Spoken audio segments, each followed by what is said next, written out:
Morning.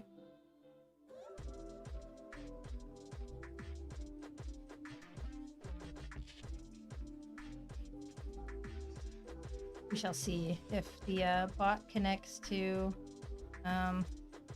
Twitch chat.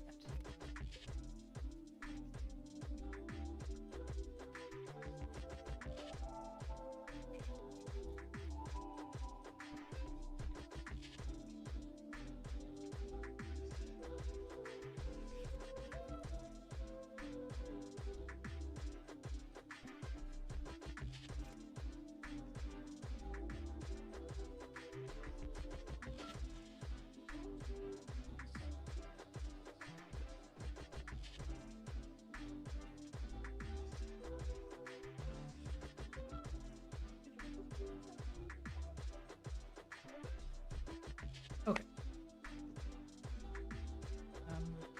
This.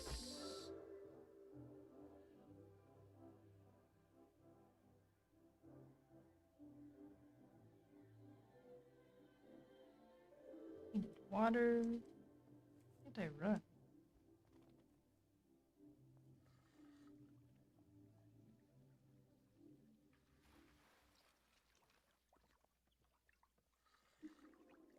Watch several rings.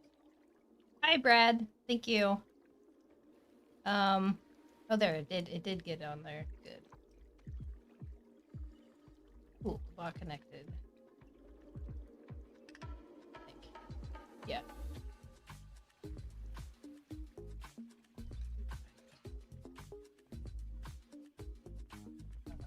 One second. I don't remember which one I should be queuing up. It should be. Mission beer from Cloudy Base.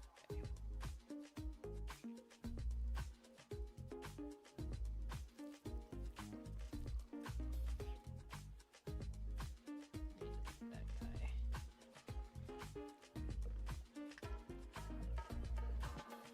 One second.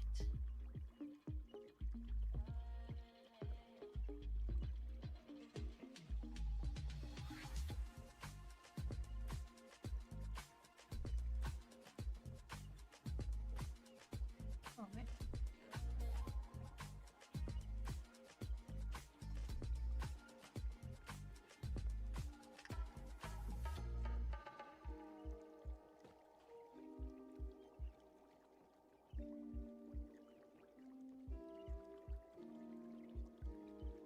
Cancel that. All right, cool. Okay. Good morning, Harry. I hope you guys are doing well today. Bigger. All right. We're just doing a couple things around the base real quick, and then we will be chopping some trees to fill our kilns, and then we will go mine.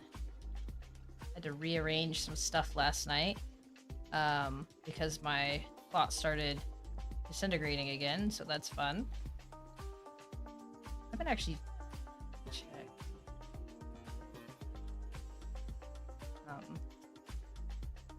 But hopefully it won't do that anymore. Addition here. Alt.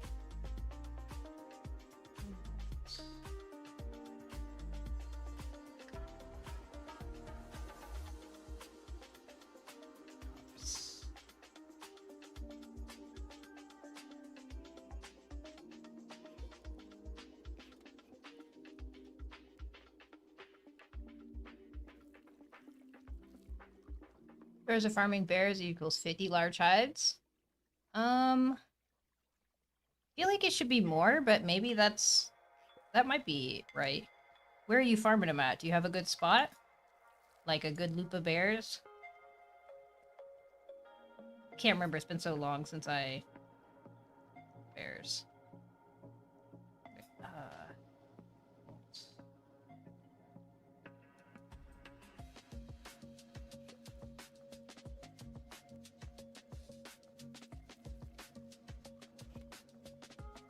Oops.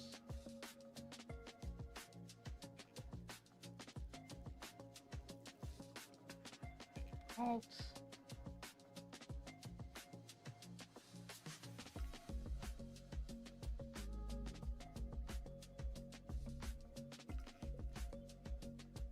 The area for iron up north. Okay, okay. That seems a little bit better. I have to look for some bears today while I'm there.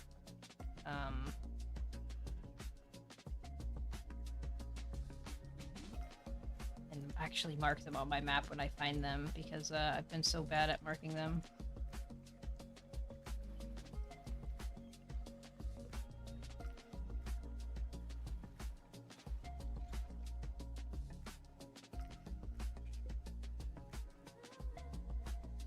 I queued all this yeast up last night, and I made a bunch of more of these,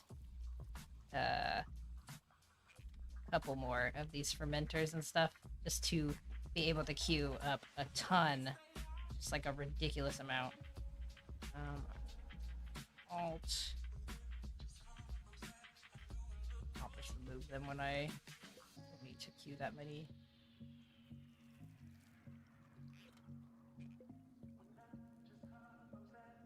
Lots of big rocks make them hard to spot. Yeah, it is hard to see them.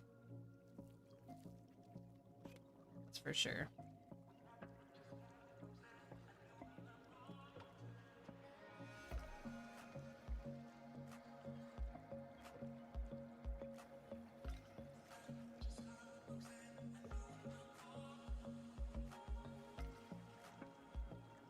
Keep getting caught on that.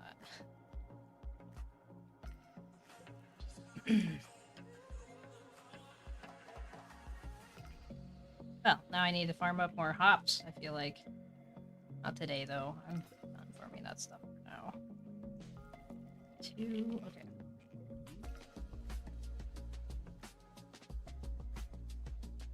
Efficient. Here.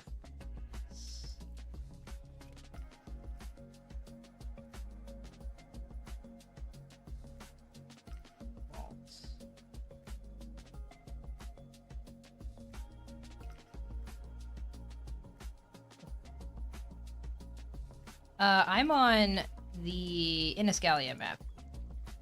So, I'm like, I'll show you in a second. I just finished queuing these.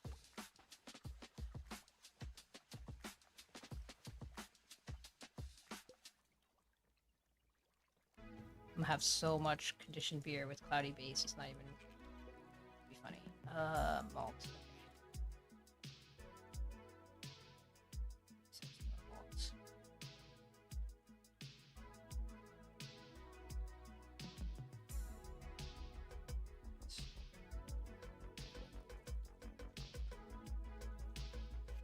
I'm right here in Eris on Iniscalia. On Celine, so this is my little character, it's on Celine. Alright, so plum distillation, I could grab those.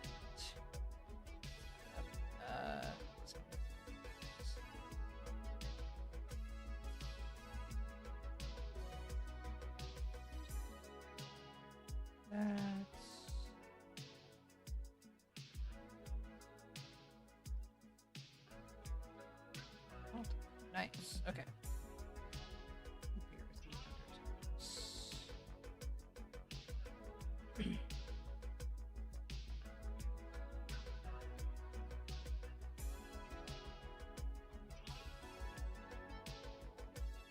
It is, I'll have to go up there one day. You're on Celine?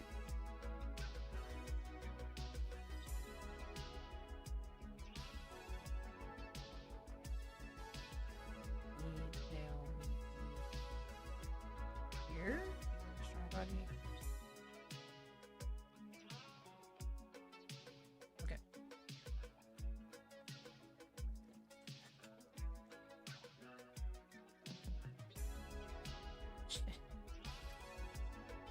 I'm definitely gonna have to give some of these beer with weak undertones away.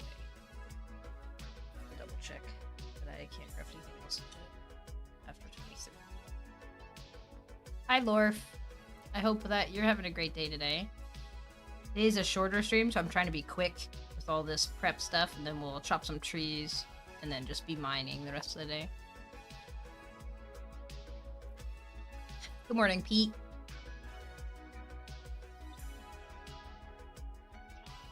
Hope you guys are all having great Thursdays. It's going pretty good so far. For me, can't really complain, I guess. Just started. They just started.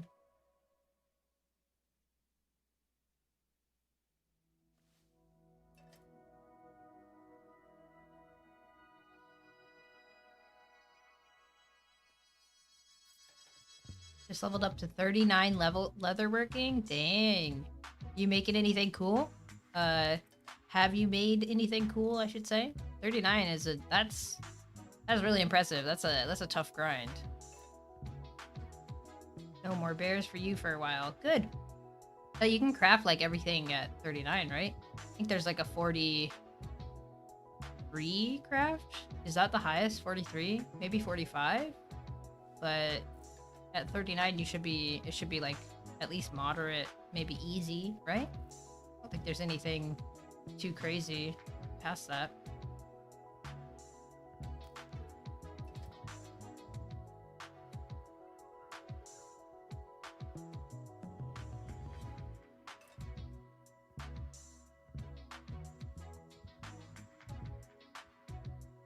Dang, YouTube chat is lagging. Alright, let's see.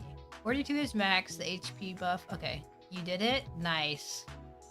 That's such a good item. That's my favorite item. We have one of them.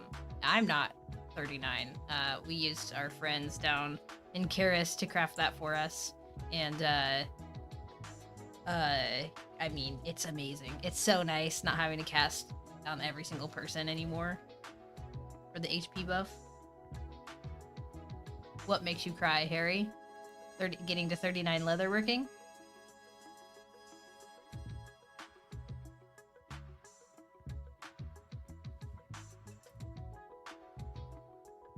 The lighting look okay? Should I turn it down a little bit? I feel like I'm a little too bright, but maybe I'm not.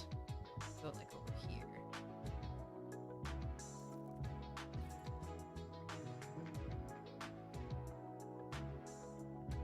Hi, Badass Goth. How did your stream go yesterday?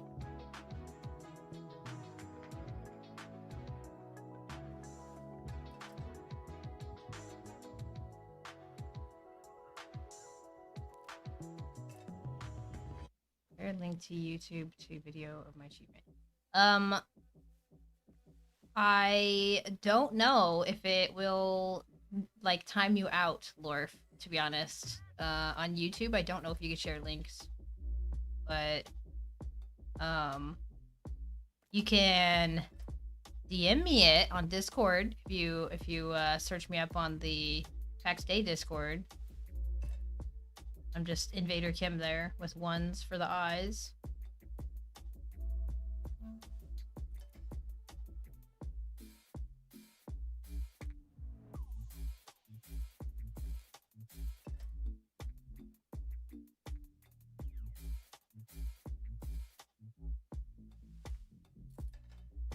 Nice, badass. Are you streaming again today?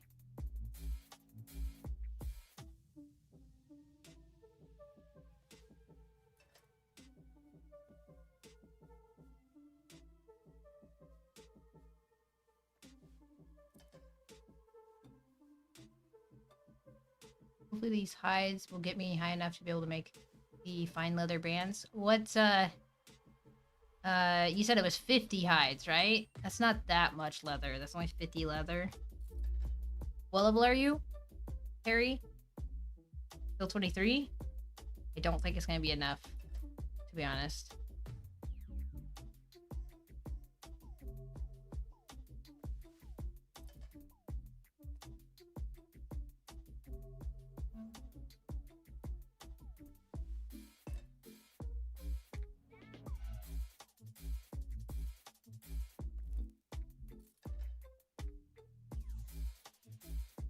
Still 23.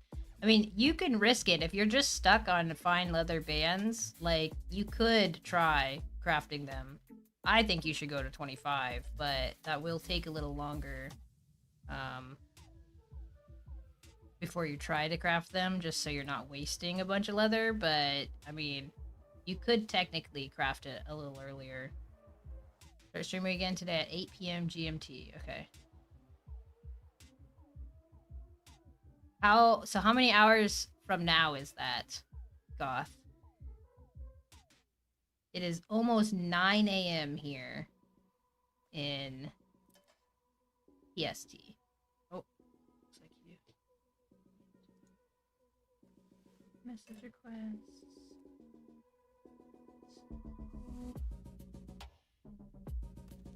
Oh, you did the gloves. Okay. Give me a second, Lord.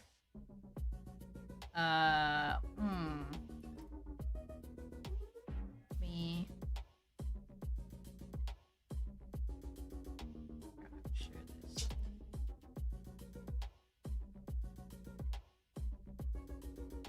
Morning, Dominic. Last time you made one in 7 tries? Oh, you made one in 7 tries? Okay. Sorry, I was thinking you were talking about these gloves, and I was like, holy crap, that's really bad. But...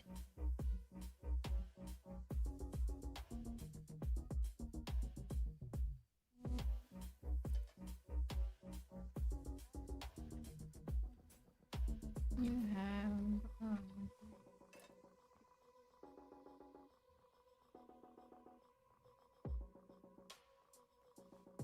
Sorry, my nephew just messaged me.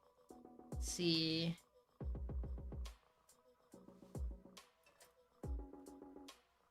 Okay. Let me... Oh shit, I'm fucking... Nah, stop! We're wasting stuff here. Conditioned beer with weak undertones. Okay. Conditioned beer with weak undertones. I need to set these aside.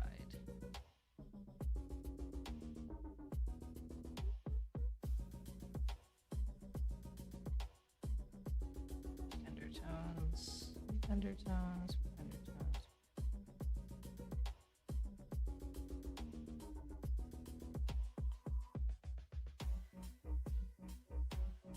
Okay. Plum distillation. 1 second, Lorf.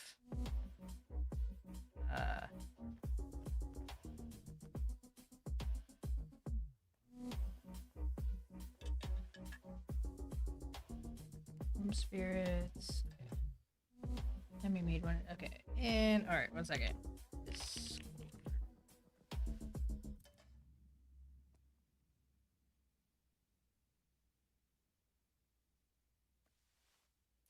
Okay.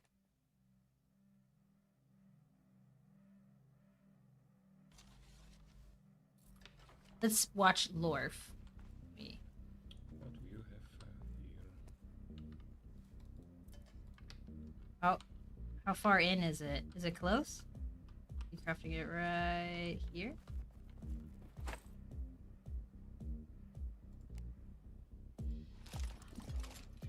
Oh, you're leveling right there. Is it right at the end of it?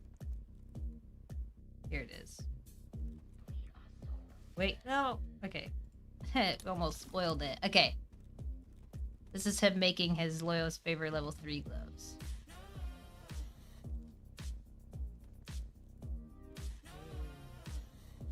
Nice. Congratulations. That's exciting. That's really exciting. Like, I thought you were making the shoulders. You could technically make the shoulders still. You gotta go to Karis. Karis has the shoulder craft.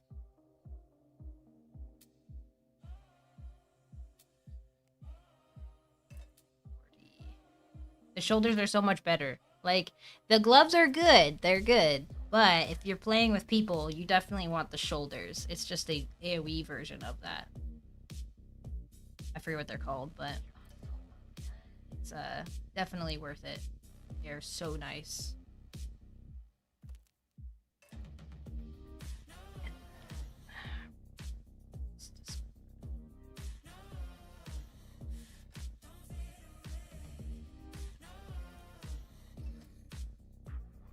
That's cool though. It's always exciting. Oh yeah, so look it up. It's called Loyo's Blessing instead of Loyo's Favor. And it's just an AoE version of Loyo's Favor. So instead of having to cast on every single person every single minute, well, not every minute, but you know what I mean? Like with a minute cooldown, it's only, you just cast it. It's a minute cooldown. Maybe it's 2 minutes, but I think it's just a minute cooldown. But it's just a little circle around you. AoE version of the plus 60 HP. It's really good. I could just bring it up actually.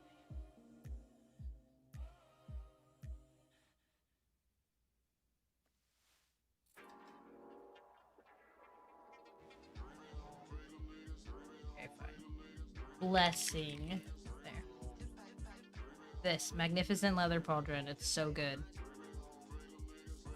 So you need to kill this dude. Wicked Lichtergeist. But it's actually a level 41 craft, so you already crafted something harder. But it's really good. AoE version, so nice. And then you just swap back to your like moonshine pauldrons or whatever.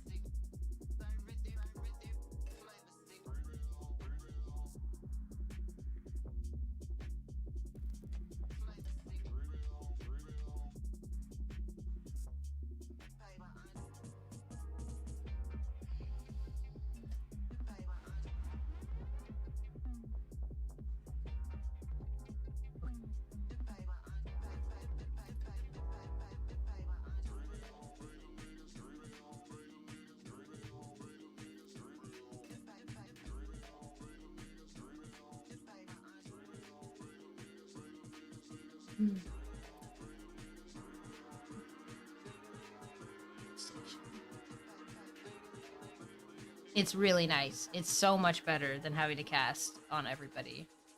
The cast is pretty long on it. You just have to make sure everyone is standing next to you when you start casting and stays next to you so that they stay in the AoE range. But it's so much quicker than having to apply it one at a time.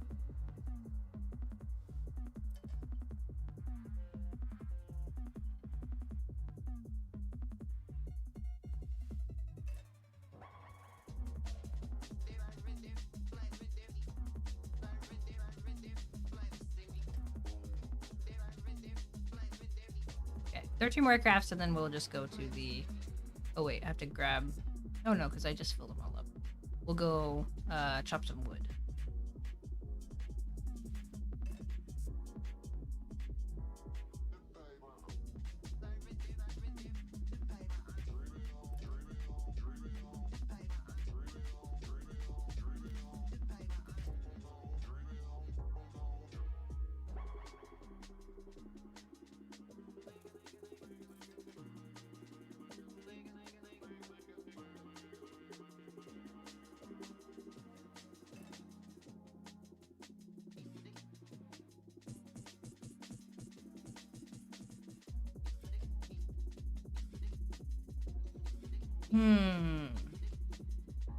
We're gonna have so much of this conditioned beer from Cloudy Base. After the stop cues.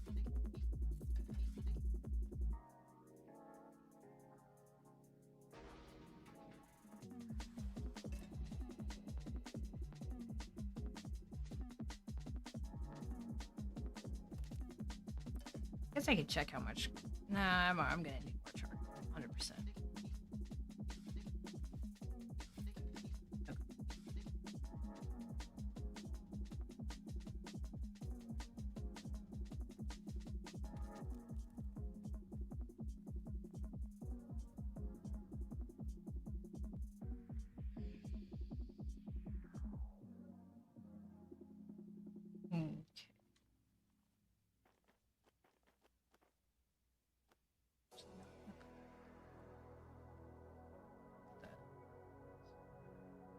Okay.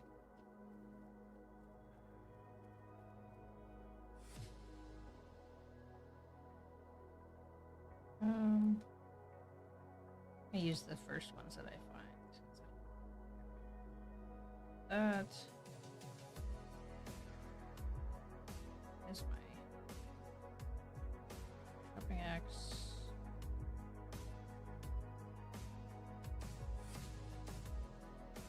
Need a bow.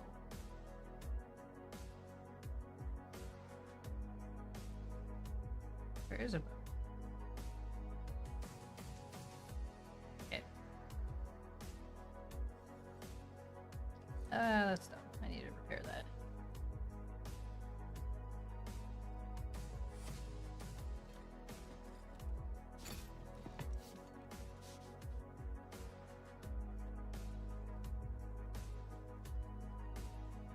Okay.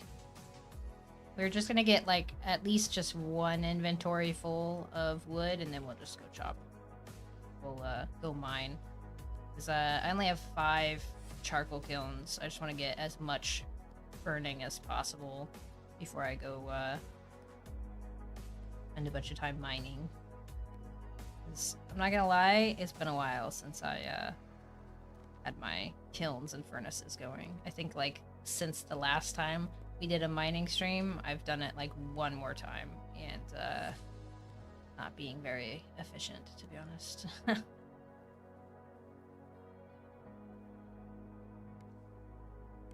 Tomorrow, though, we'll be doing a dungeon stream again. I'm excited to go back in and try and farm some tattered lockets. Or not lockets, tattered sigils. Because I want to at least farm enough to, like, attempt a craft, you know? Would be nice. Because that'd be a huge upgrade to craft one of those pieces sometime next week. We'll see. I have to level so much of my trade skills.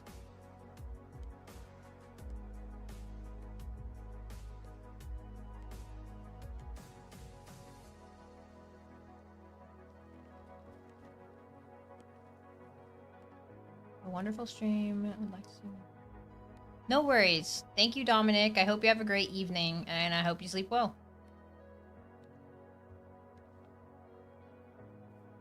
And thanks for stopping by.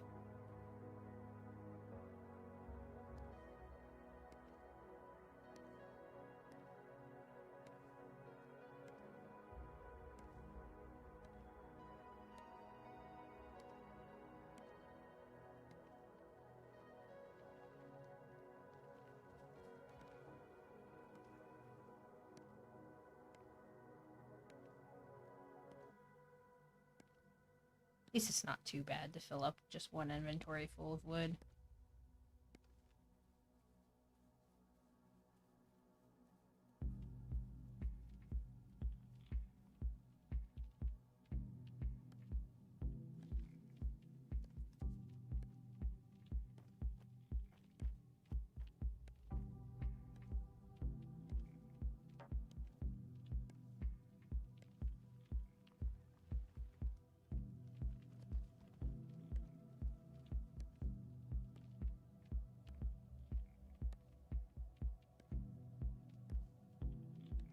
What is everyone up to today?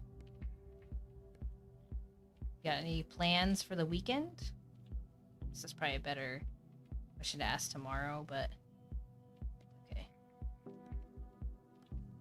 think we're planning anything for this weekend. Probably have to do a Costco trip. That's not like anything crazy.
Hi, Potato. How is your day going? You doing anything fun today? Did you get that map finished? Or are you still working on it? Did you forget to... Did you remember to save it this time, I should say?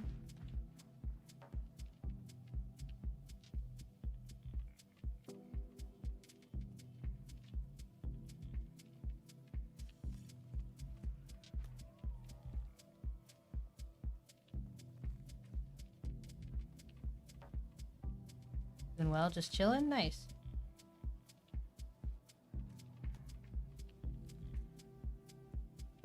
Way overshooting this deer.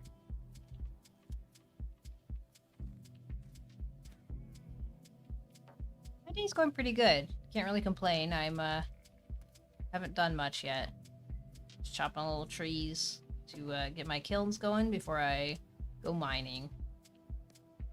It's almost there, I think. Suspect another spawn. Oh, cool. Cool. That's exciting. Put likes on the stream. Thank you.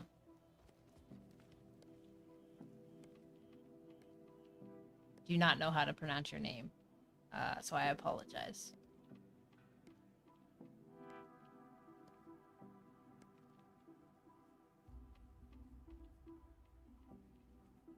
But hope everyone's having a great day.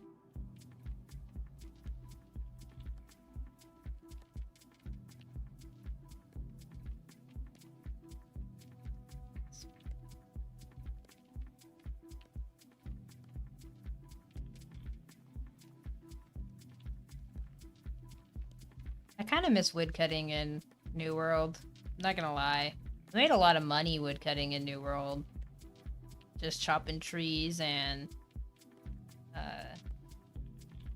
for a while there, like on the Fresh Start server I was on, there wasn't very many people that could chop ironwood, and so like getting the ironwood spawns, and or they didn't want to chop it, I guess, because it like once the population died down a bit, there wasn't that many people farming it, and so I just kind of cornered the market on that for a little while, and it was nice. Plus it would drop like this song, like a song for the music profession, and people didn't like, I guess I don't know if I just got really lucky at getting that drop or if people just didn't want to even bother with it. But yeah, nobody would farm it. The rabbit meat in New World, oh yeah, which is oh my gosh, I remember trying to farm that to make the con food for the longest time, and I was just really unlucky. Like I had full skinning major trophies, and my skinning was maxed, obviously, and I had skinning luck gear on and like everything, and I still would not get the food. And then eventually sorry, I wouldn't get the meat, but eventually I feel like they increased the drop rates or something, because at that, like, then you'd be getting like a couple probably like 40 to 50 an hour, I feel like. I don't know, I feel like that's not even that good, but I would just farm right outside of Everfall, to the left of Everfall. There was like a little group of them that I would run around and farm.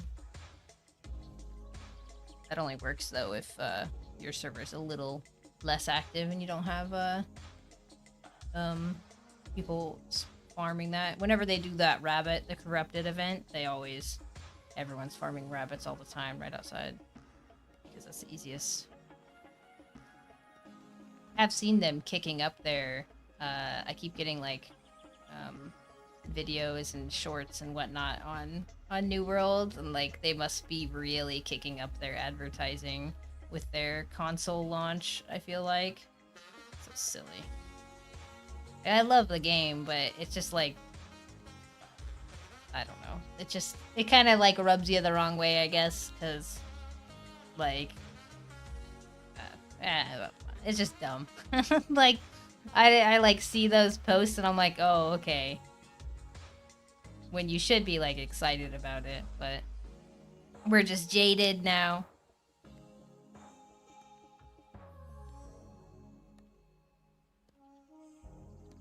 Yeah, con food would be a really big moneymaker. I had the Desert Sunrise. We were one of the first people, our clan was one of the first who got the highest tier recipe to drop. And I bought it from my friend, and for a little while there, I was selling that Desert Sunrise, top tier Desert Sunrise for like 200, 300 gold each on the server that we were on. And eventually it went down to like 20 gold each. But for a while there, I was the only one selling it. And, you know, for war players, you want the top tier. It did so much more. And it was good money. Like, that's just cactus and, like, cactus flesh and, I don't even remember. But it's like, it was so nice. I was like, oh man. I bought it, like, I think I gave my friend like 15k or something for the recipe, and I made it back like easy with how much I sold before someone else finally got one. And then they were like, instead of like lowering the price gradually, they just were like, anyways, it's 50 gold now. And I was like, really? Like, that's the most annoying thing in that game, is that people would just not be smart about undercutting. They would just undercut so much just because. And I don't know if that's just a common thing in games now, but you used to just drop it like a cent or two, or like, you know, $1 or whatever. And people now just drop like prices. Like, oh, it's 100 less. It's 100 less. It's 50 less. It's 25 less. Like, it just, I don't, that always annoyed me. Like, you could easily both be making a lot more money, but people are just like, I'll just put mine really cheap so it sells. And it would still sell. Like, for more.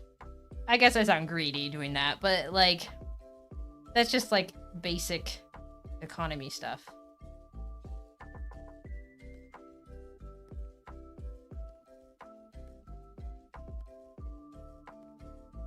Remember the pants that only dropped on server reset? It was blacksmith pants. Yes, I do remember that. I paid 120k for my, not blacksmith, weaponsmithing pants. I paid 120k for my weaponsmithing pants.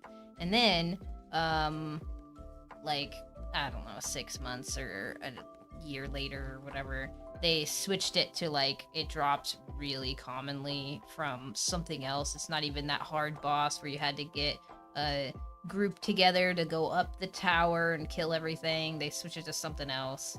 And I was like, whatever. Like, I made I still managed to make my money back, but it's just crazy to think. Sold one for 350k. Okay, I don't feel too bad about buying it for 120. And I wanted to have the complete set of everything, and then I did. That was the last thing I needed. I just remember being mad because we went up there as a group, and I was the one who wanted the pants, so I was the one who organized our group going up there. And one of our clan mates just randomly came up and got the pants in one kill, while we had been sitting there for like hours. And then he sold them to a different one of our clanmates, and I just remember being like mad about that, because he didn't even, like, I would have paid more. He sold them to our other clanmate for like 20k, just immediately sold in DM or whatever. And we're like, what the fuck? Like, like, we were there, so I was farming them. Obviously I was gonna pay anyone like a going rate of the thing if anyone in our clan had gotten it, but he didn't even like give me the option to buy them from him. And I was all butthurt about that. Is it the one with the tree boss at the top? I don't know, to be honest. I already had him and I didn't really care at that point. I think with my fresh start character, they had either already done the change, or it was like you could craft them.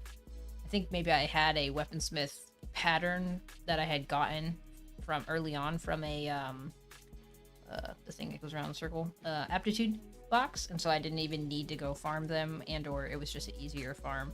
But I farmed every single piece of crafting gear in that game 3 times on 3 different characters, and the first time was obviously the hardest because the mobs were all like more difficult and stuff, and you had to have a party for a couple of them.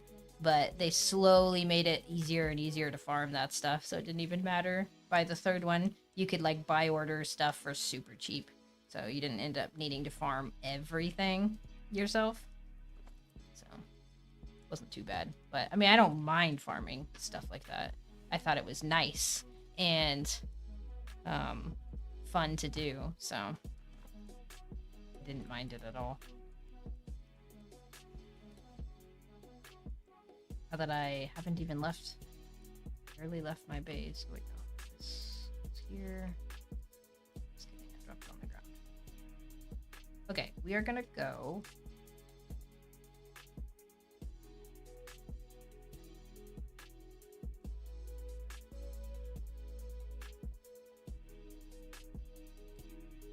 Game became too corrupt because yeah, that's like something that I really dislike about New World was how much control the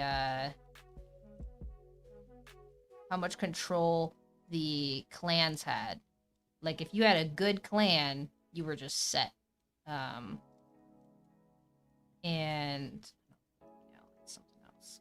One second. Wrought iron pickaxe, then both the same ale.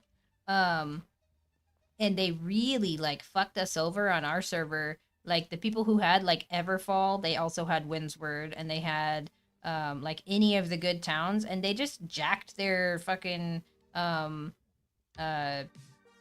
tax rate up to like the max. I think it was like 25 or 20% or something, and which is ridiculous. Like you couldn't get your stuff out of there because it costs so much to transfer from another zone, and then like bringing your stuff back and forth would just take so long.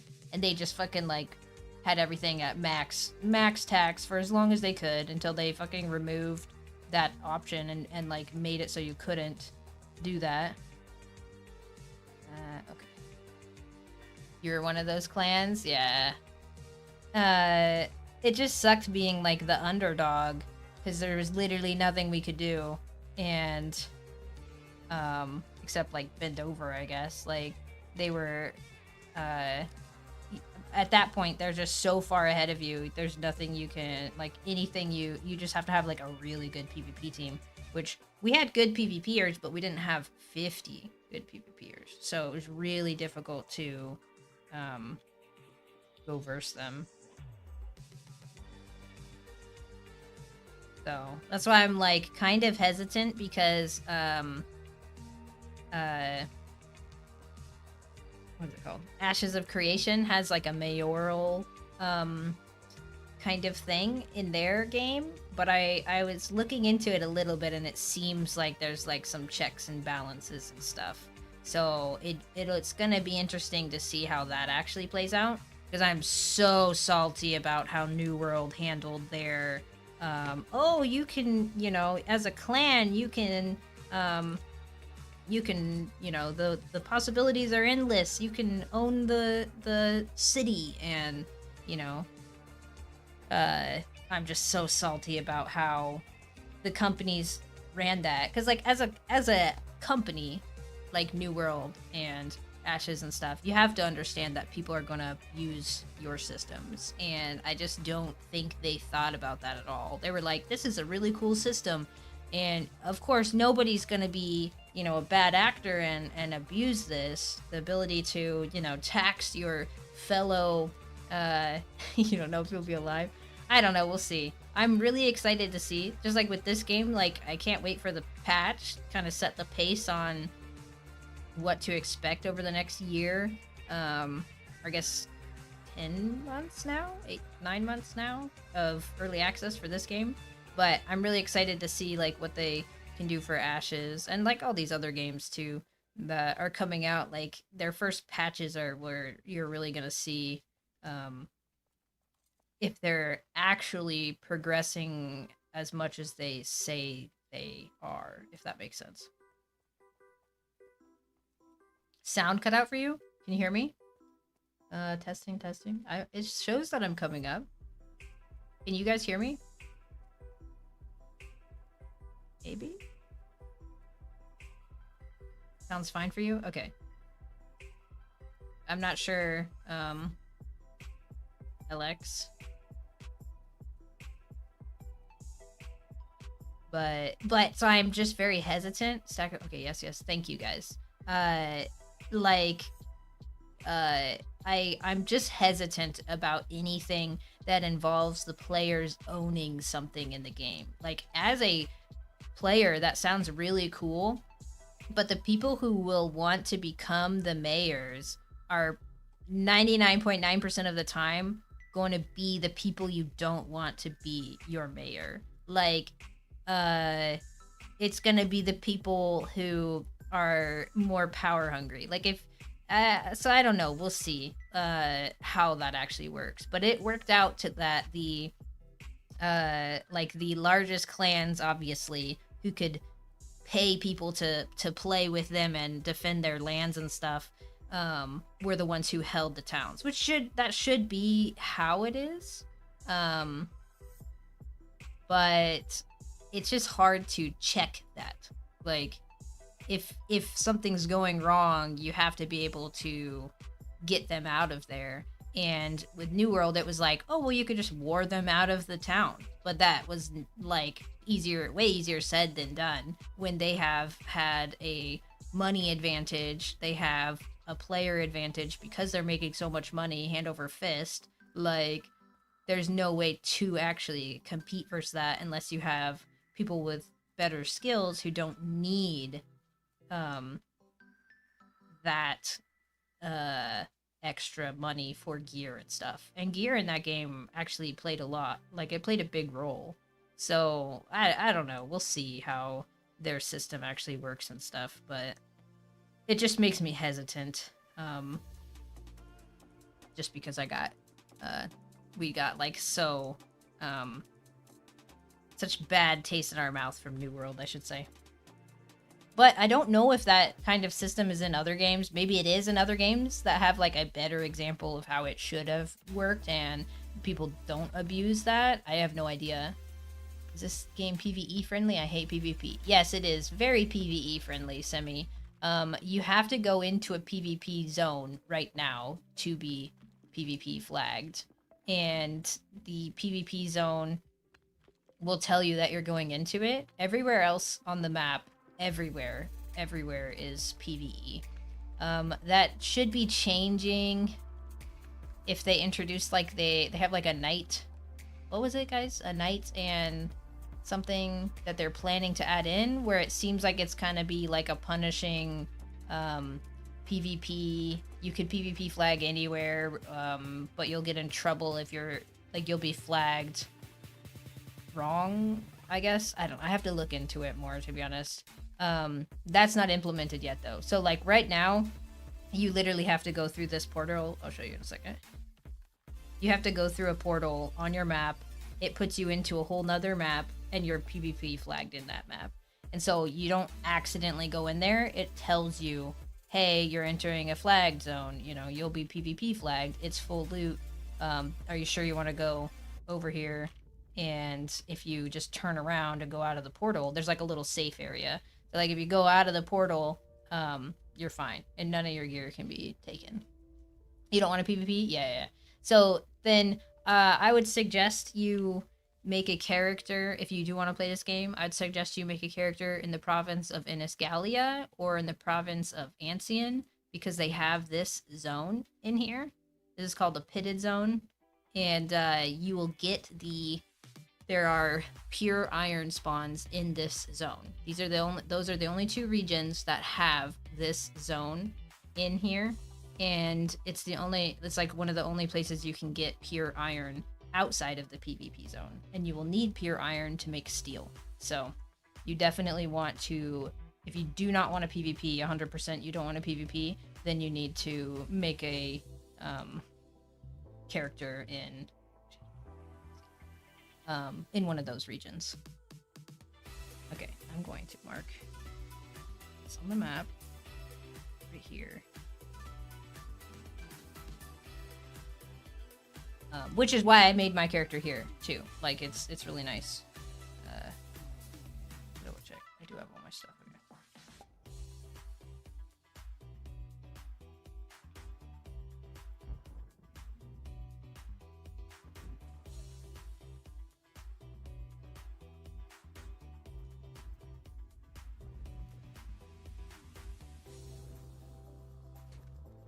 Of course it would.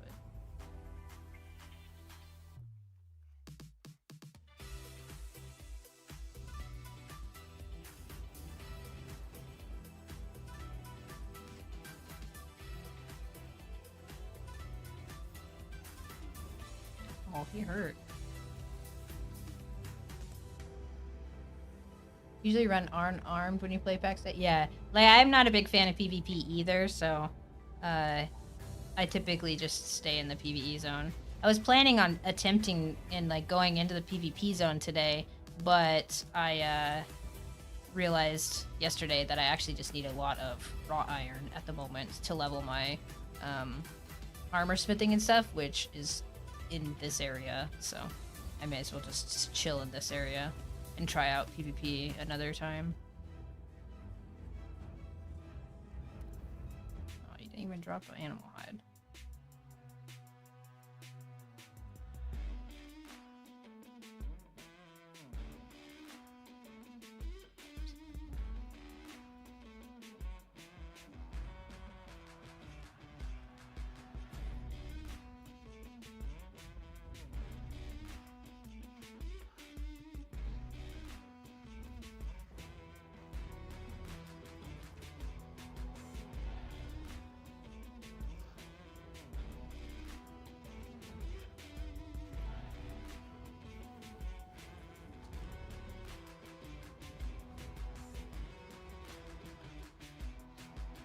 Get plenty of pure iron and regular in the cursed plains.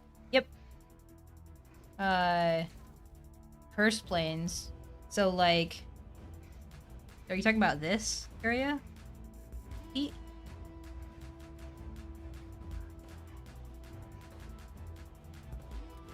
Yep. Okay. Yeah, I call that the pitted zone. I don't know. Is it actually technically labeled the cursed plains? I should probably say the right names. Just pitted rocks, so, you know, seemed easier.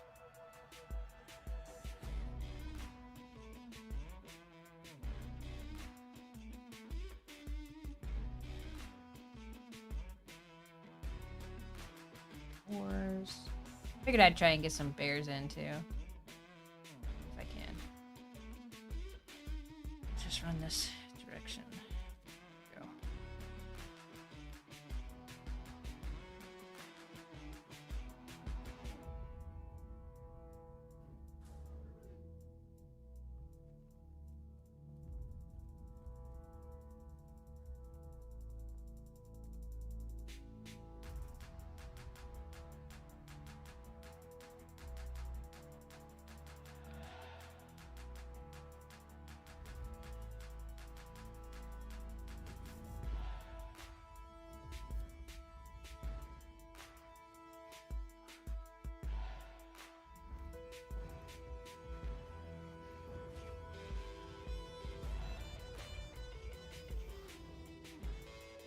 Leave the bears alone, they hurt. They do, but I need animal hide. Like, I do need to level my leatherworking too, so since I'm here, I may as well be killing any of the bears I see.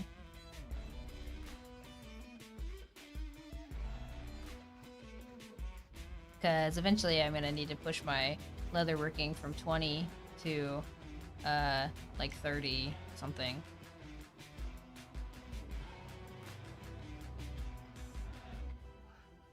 I should mark this.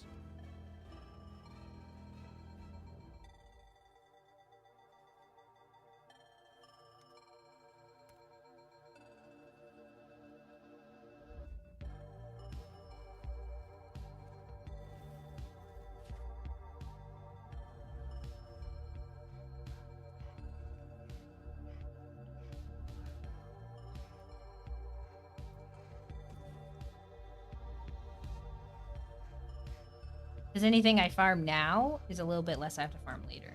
So, it's worth it.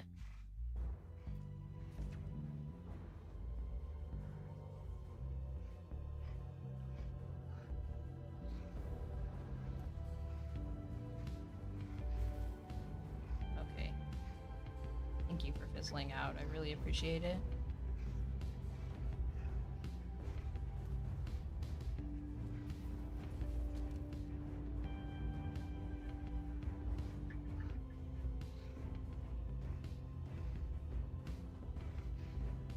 Man, I don't know why I'm so tired today. It's annoying. Okay, there should be pure iron right here.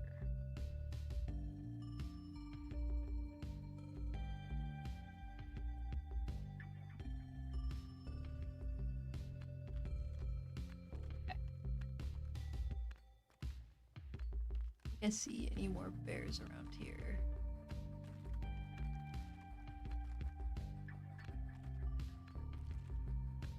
It's a pretty cool zone, though. Like, it's really pretty. I like the snowy mountains in the background and stuff.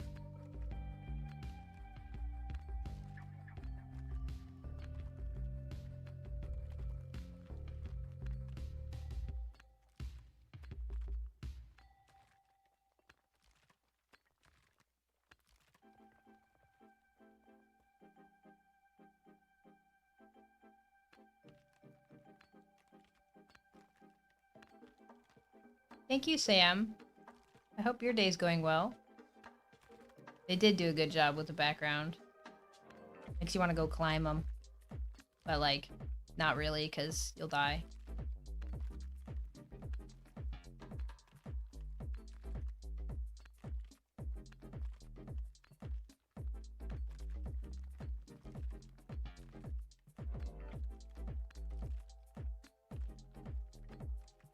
Oh my gosh, so close.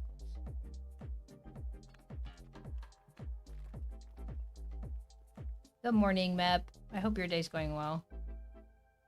I'm doing pretty good, Sam. Can't really complain.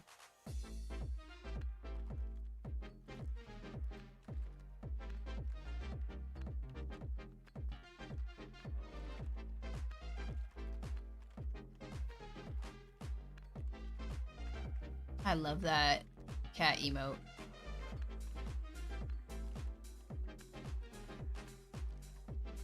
I should say. I love all those cat emotes. They're always so cute. Not have my other mouse right there. Oh, this way.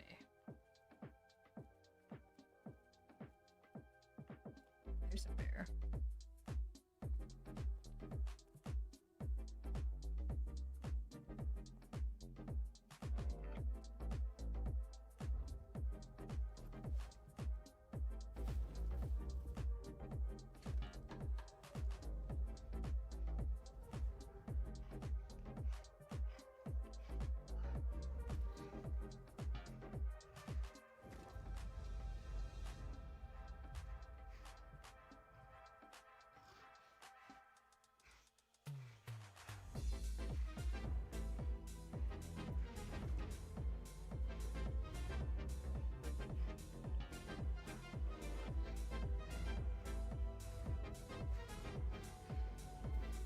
That's a cool cat emote.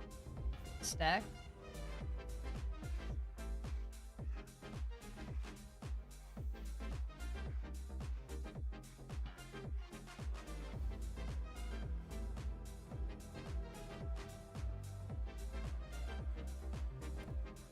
Okay.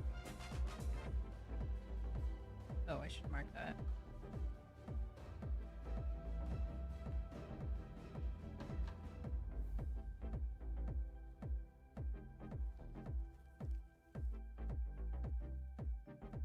Hmm.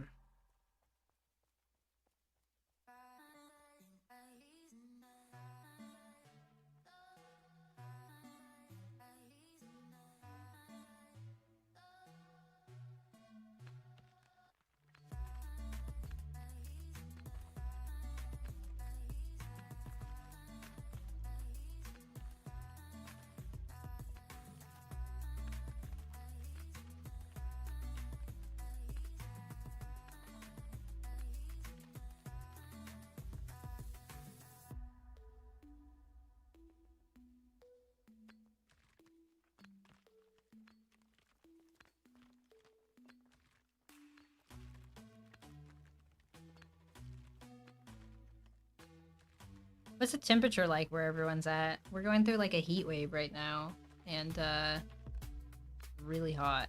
It sucks.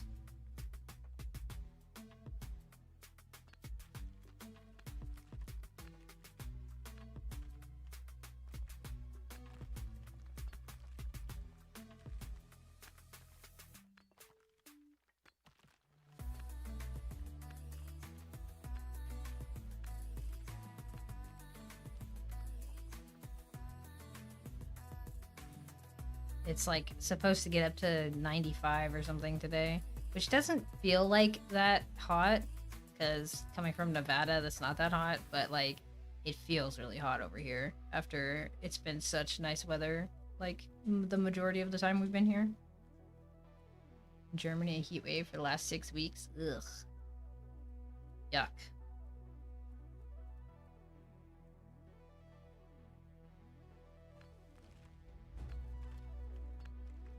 '96 in Florida. Dang.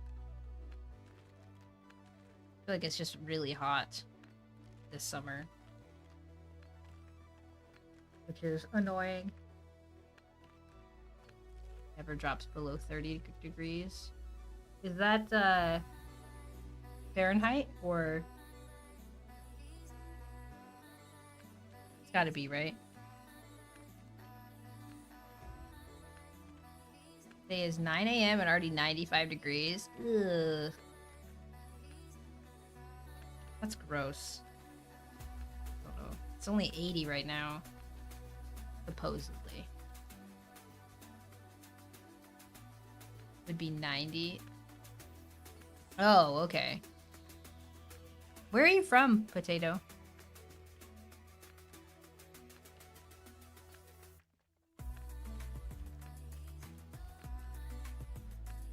Oh, okay. That makes a lot more sense.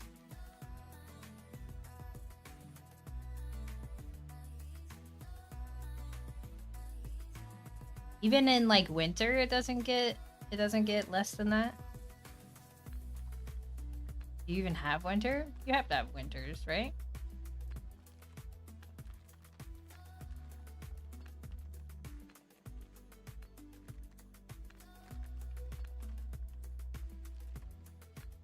State you're in never gets winter? What? It's crazy. Have you lived there your whole life? If hot and not so hot, yeah. That's what it seems like, Matt. Like every 8 years. That's crazy. I never knew that. Like, that's actually really cool. In a really not cool like way. I didn't realize that was a thing. Northern Australia is rather tropical. I'm very bad at geography.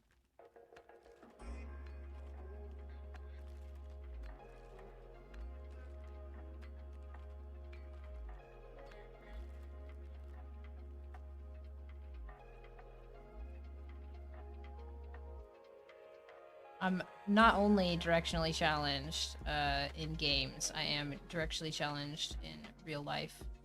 And it takes me a really long time to learn when we move roads and stuff and where we are at. My husband tries to help me with that by going the same route every time we go somewhere, or he'll point out like landmarks and stuff.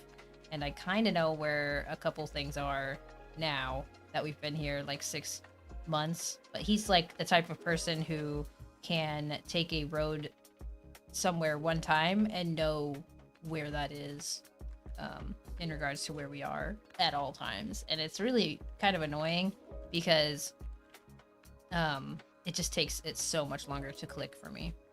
And that was really hard when we were over in Italy because I couldn't even I couldn't read the signs either, so like everything just looked really pretty there, but I couldn't like figure out where the fuck we were like the majority of the time, which is like okay, because I couldn't even like read when it was telling us where we were going. It was pretty rough, but he's just like a walking compass. It'll get worse when the girls start telling you where to go. Yeah, exactly. No, take a left here, it's fine.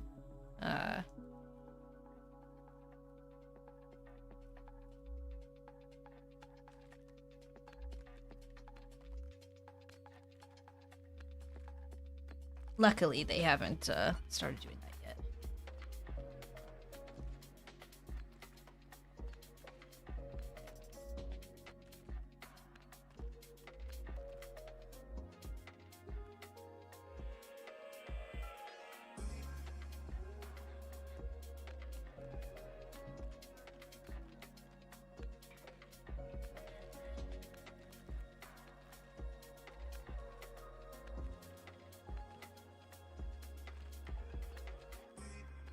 Constantly take country back roads everywhere. It used to really aggravate. Like I just it does not connect for me. Like for him, he just I'm here, and then he kind of like looks at the map a little bit. He's like, oh okay.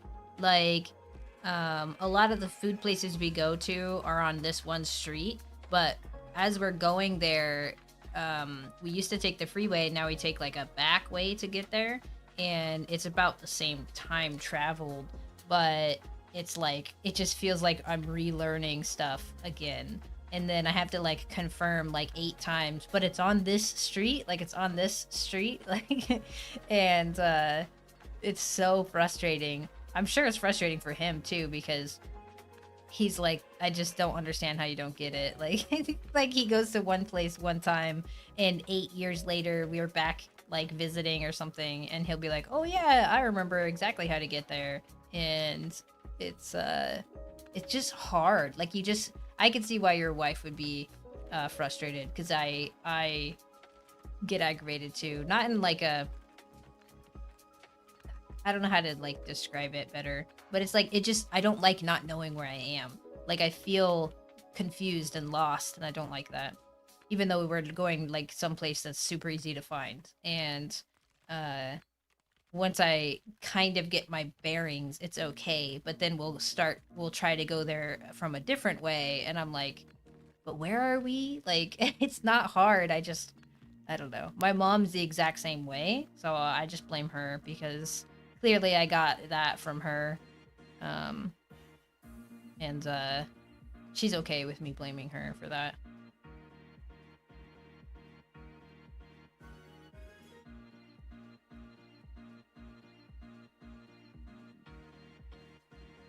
Right here, there is a bear. Right here. All right. This one.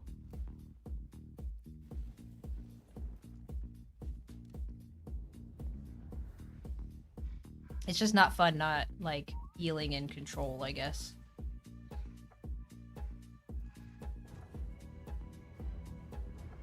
I also don't like driving around in cities though, so like my husband's really nice. He drives everywhere for us, and I just get like, I feel claustrophobic if I'm driving around in cities, and I get really anxious and I don't like it. Like if I'm a passenger, it's fine. It's whatever. Like he's really good at driving anywhere. Like in Italy, everybody got into so many accidents all the time, as far as like the Navy people were concerned, and my husband didn't get into a single accident while we were there.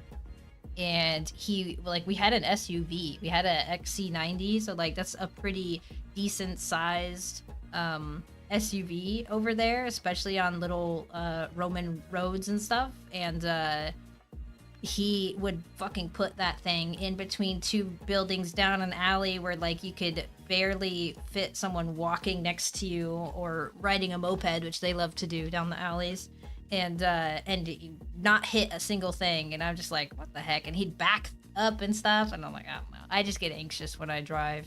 I don't mind like freeways, and I've taken like long road trips up and down the West Coast many times, and I'm fine with freeways and stuff. But once I start driving around in cities, I just get really anxious and stuff. I don't like it. But if I'm a passenger, I'm totally fine.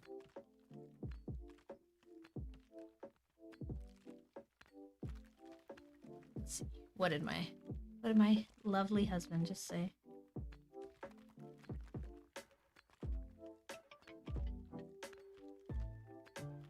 Stay a while and listen. Oh, that's cool. Nice. Okay. Thank you for the follow and or subscribe. Yeah, the follow. Thank you, Atomic.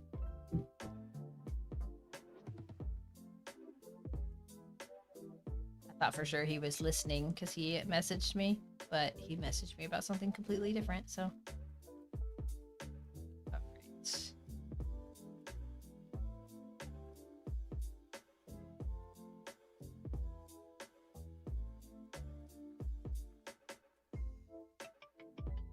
Thanks, Atomic. hopefully should be posting some more soon. I really need to just sit down and make a couple. I've kind of been really slacking on it, but I'm hoping that they'll have an update and I'll have like more stuff to make videos about, because right now I only have the same information that everybody else has, so I can't be like teasing anything when I don't know anything. If that makes sense. Like, there's a couple things that I have been testing with some friends and stuff that I want to get out. I just haven't had the time to actually sit down and go through all my recording and then like record voiceover and everything. But hopefully I'll have a couple things down soon.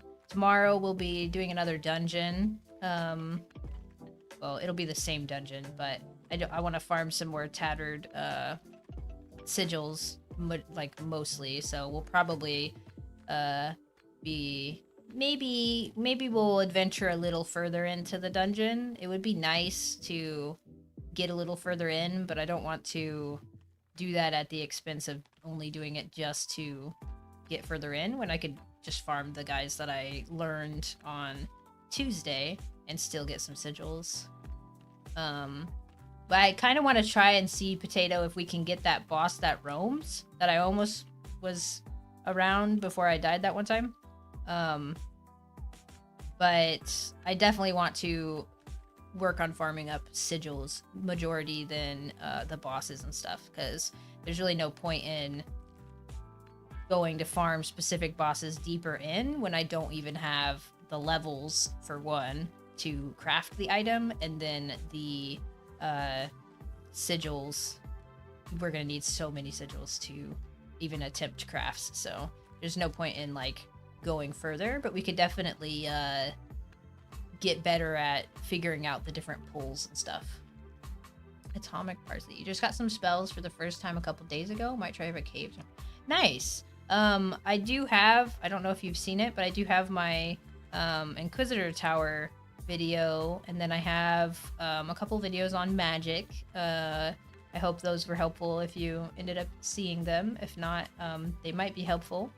I do actually still need to make a video on how to do wolf caves and how to do the Zebium towers. I kind of like got distracted and never went back to that, so we'll have to get down to making those as well.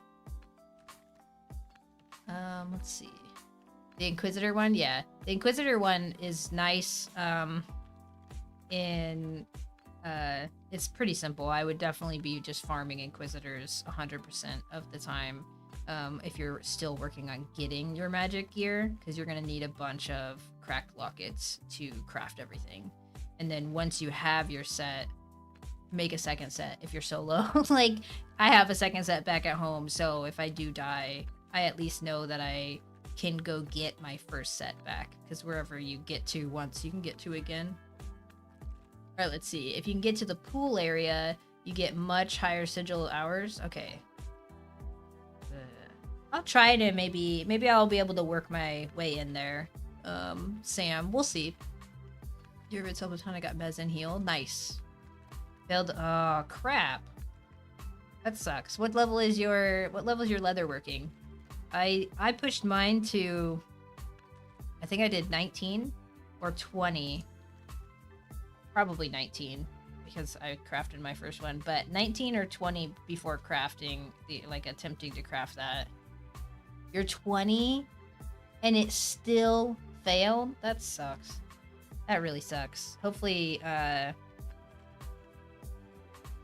your next attempt will not fail. That's awful. That's really bad luck. You're right. You definitely want the fireball. Once you get fireball, mez, and then go grab pacify. You want pacify as a solo. But the wolf caves are so much easier if you have fireball, mez, just in case you need it.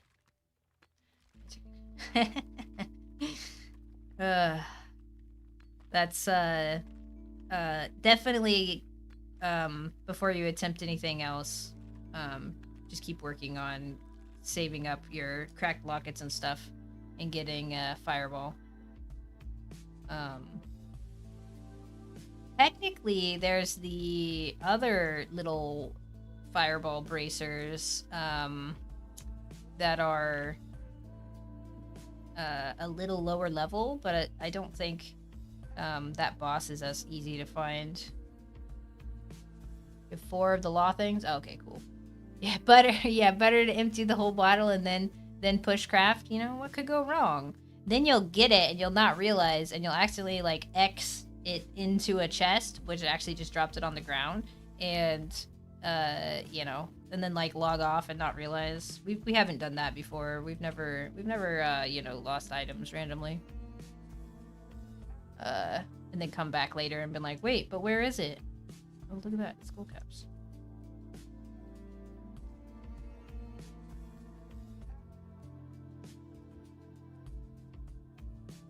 Lost a furnace plan like that? Okay. Well, at least furnace plans aren't too bad.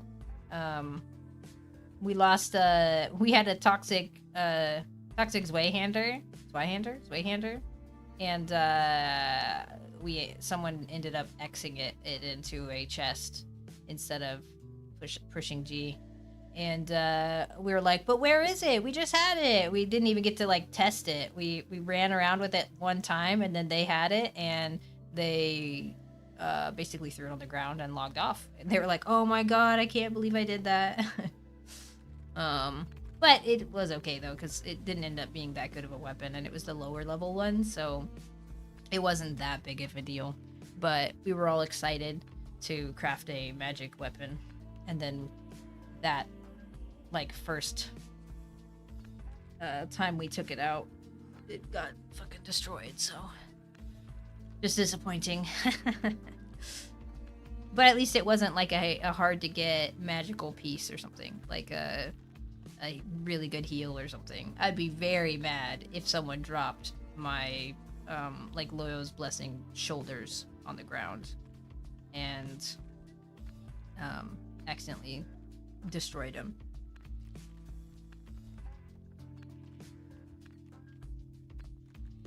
Yeah, the Zebbian boss is harder, and if you already have the sigils for the other guy, then you may as well just go farm more cracked lockets. But definitely attempt it, because you might get lucky, and then it'll make your farming that much easier if you actually have it. But that really sucks that you failed 2 on easy. That's very disappointing. I got really lucky on this character in that I didn't fail either craft I attempted. But having a backup set is really nice. It's just a little bit of a weight off of knowing if I do die somewhere, I could potentially get back to it. If I push further into the dungeon and I die, and then I run all the way back from my base with my second set, and I die again, I will not be having a good time, because then I will have to farm up a whole nother set of gear to get my stuff back within 3 days. So we'll be a little more cautious, but we'll have to see. Should hopefully not happen. Like, now that I put that bad juju into the world, please don't do that. Like, I don't need that to happen.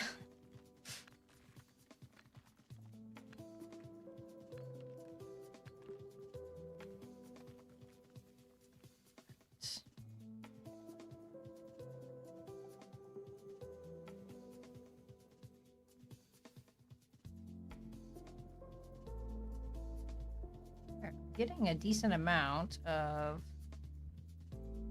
iron ore, which is nice. Should be more pure iron in this direction. That way, yes, okay. Nice to get a little bit of pure iron, but I'm definitely here for the raw iron because I need that to level up my armoring.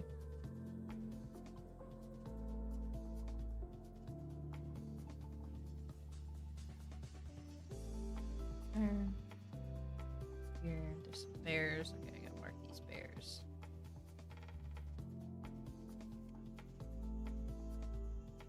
Right here.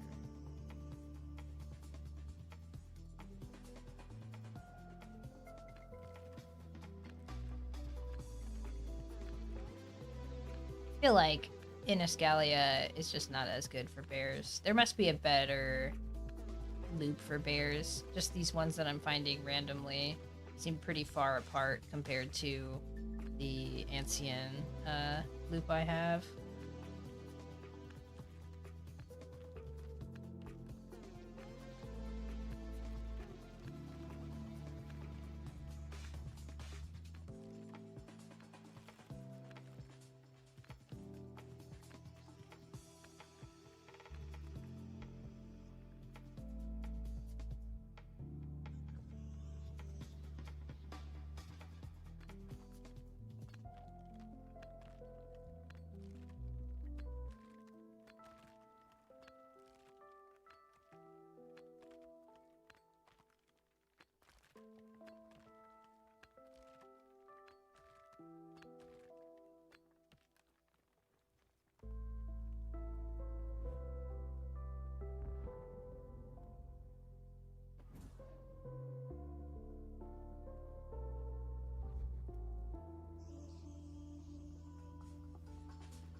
But you definitely want Pacify. I don't know if you're still here, but you want Pacify to be able to do what I'm doing right here.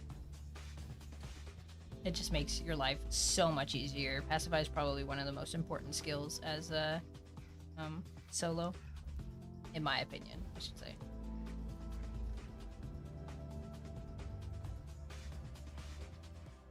And I used to think it sucked, but it's 100% like one of the best spells in the game. Next on your list, yeah. And it's easy to get these Moonshine Pauldrons. Like, you can just go farm Luna. What map are you on again? Are you on Iniscalia? Or are you on a different map?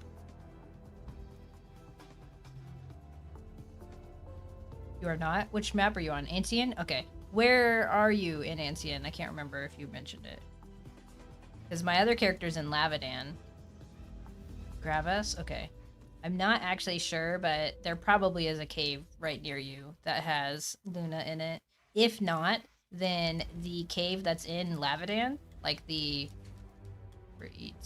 west of Lavadan, that cave has Luna in it. So, Luna Wolf, yeah. Luna Wolf is the name of the NPC that drops Pacify. So, if you look at... Actually, I could show you on screen. We can do that real quick. I'll just show you, because I shouldn't die right here. I'll show you how to look that up. It's really simple. Just go Luna. You're in Ancien. Okay, it looks like she might actually not spawn over in Gravis. But we can look this up, because she's in this one. So if you go to save map. Okay, there it is. She's in Caves S01. So you're in Gravas. So 3. She's not in Gravas. You might actually have to run over to MO1, Caves MO2. You actually might have to run over to so 3. So 1. Let me just confirm SO1 because I know she's in this one. Let me just make sure that it's Caves SO2. Interesting. She spawns in Caves SO2 as well. So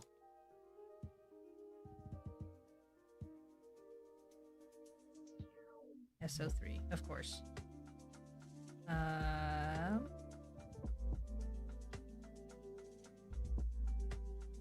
Just learned these shoulders existed.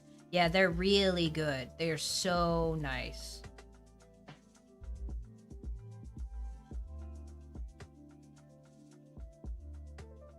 SO1. I think you just have to run over to the cave that I mentioned. Okay. Because it's going to be the closest to you. Unless... Pilgrim's Gate. I'm pretty sure that's Mary into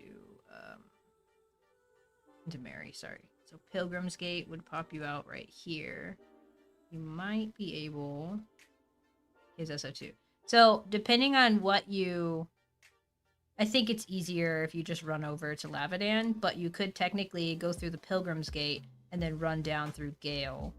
It should be spawning here too, I think. But honestly, it's probably easier to just run over to Lavadan from Gravis, just run across.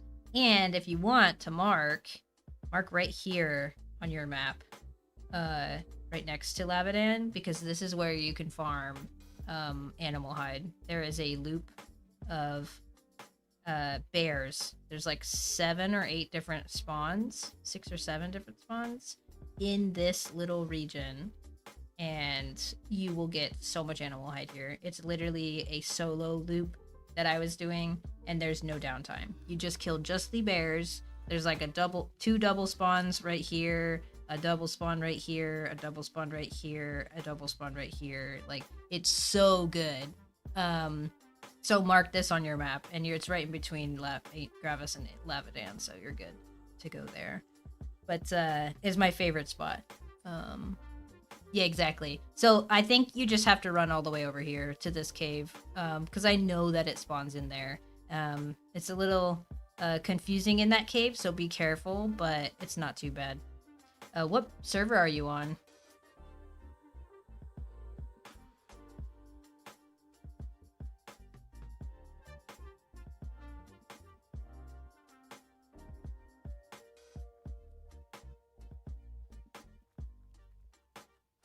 Danu? Okay, yeah. I don't have a character on there. I was gonna say, if you're on Cernunos, I could maybe help you with that, but... definitely just run over to Lavadan. I love Lavadan. Ancient... it's in the... Sorry, I X'd out of those, but if you look at Lavadan, in the the left-hand side of Lavadan, there's only one cave over there. And it's in the region of Lavadan, that cave. Yes. And if you need more Mesmerize, I should have showed you, but if you need more Mesmerize, I could just actually show you on my thing. Zone border, yeah, exactly. So that cave is very dangerous. It has the zone border into the one below it, and you can get a lot of spawns when you cross through. So you'll have to be aware of that. Just play it really safe when you're walking through, because she spawns in a weird spot in there. But let me just show you this real quick.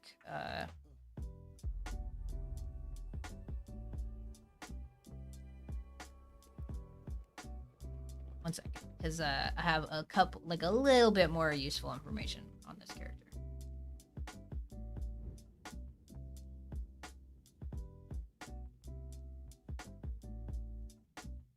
Okay, so here's my bear thing. That's my ping for bears. This tower right here, if you mark this tower, this is where the dude who Canonus? No, not Canonus, sorry. The one that drops the Mesmerize shirt, Demon Hunter's cloak, Demon Hunter's tunic, whatever it is, he spawns at this little tower. The cave is right here. So you can get another Mesmerize piece here. He's just right outside. If he's not out there when you go to the cave, he probably will be there when you come back. So just kill the boss right there, or like the mobs on that little tower. It's one of the like really tiny towers. It's easy to kill those guys there. Yeah, but you might need another one for like another demon hunter's tunic or whatever. And then this cave right here is the one that you want to mark. That's where Luna is. But it shouldn't be that long of a trek. You'll probably want to bring like one thing of stamina food and you can get there across, I would think. It's not too bad. Yes, you just hotkey it. So, I'll show you. You just put it on your hotbar and it will That's like the most important thing. So you just use your mez. I'll show you. This is a little bit different because I am currently using this commanding vestments instead of this. Yeah, you'll be able to get like a radiant mend on your breastplate. But so for example, this is the breastplate slot. Yours will be this slot. And you just put it on your hotbar. So when you hit 5, I'll show you. It switches it. I don't have mesmerize on my bar anymore. It's right there on the 5, and then you can switch it back.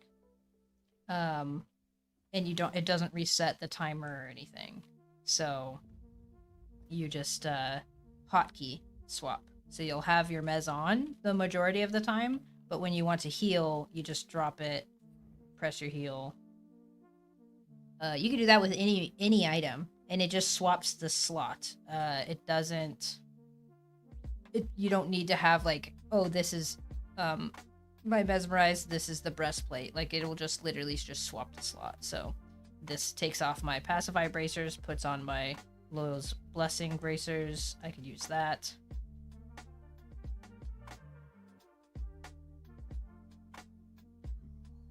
Like I said, it's a little longer cast, but this is like my favorite new item in the game. But pacify bracers are gonna be on the majority of the time, and not consecrated ground. Commanding vestments will be on. I just was lazy. I made a bunch of. I don't have my skills leveled on this one, so I had someone make me this, and then I didn't want to have them make me another one. So, but yours will just be this slot. So you just put either this or the demon hunter's tunic on it, and you'll just swap that. It'll just be like 5 or whatever button you want to press for it, and it just swaps the slot. It's very helpful.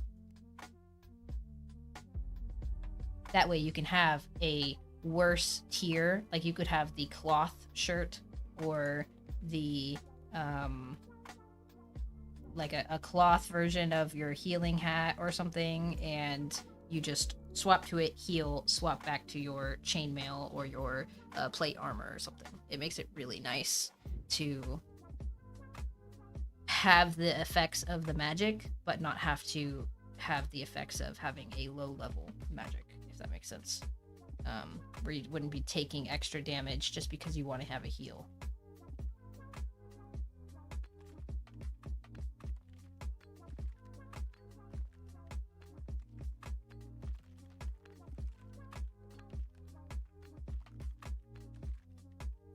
I know, sorry.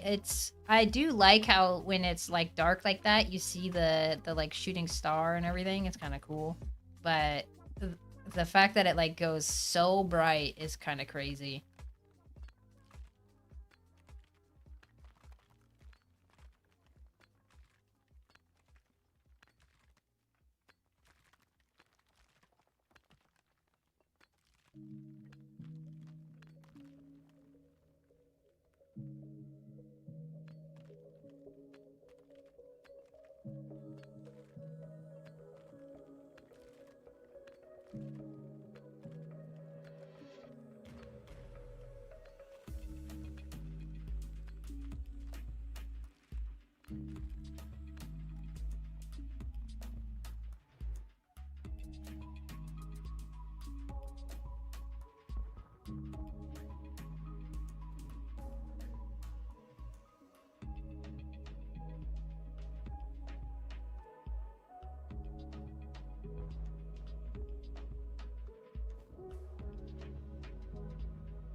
We'll see if I can mine these in less than a minute. I think I can.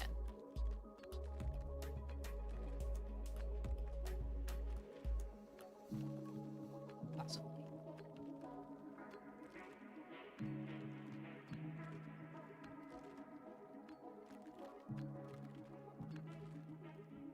It's taken quite some time, so maybe not.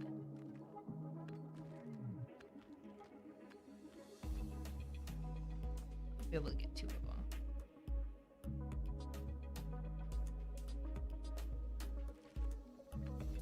Yeah, I'm not a big fan of these corrupted boars. They hurt so bad.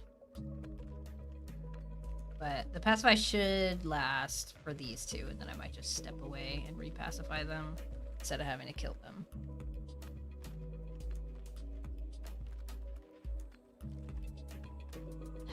All the other floating stuff, though, I can't even see my mesmerize. It clearly worked because they're not aggro to me, but you can't see the butterflies.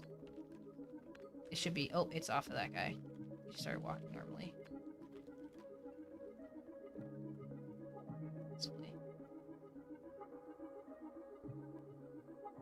Right? They're not pacified anymore, I think. Pretty sure. Let's see.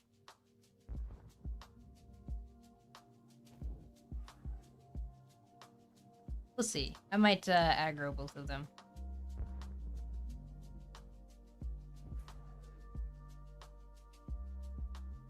They may have been too soon. Well, maybe that worked. Okay. So is that potato? Have you noticed? You see how their legs are just stiff and they're just gliding around because they're pacified. But once they start like their legs actually work again, that means they're not pacified. Have you noticed that on other characters where their animation like freezes as you pacify them? Or is this just a boar thing? Did I just get like a false thing? Oh, they do freeze? Okay. That's a good indication that it actually worked, I guess. Correct? Question mark?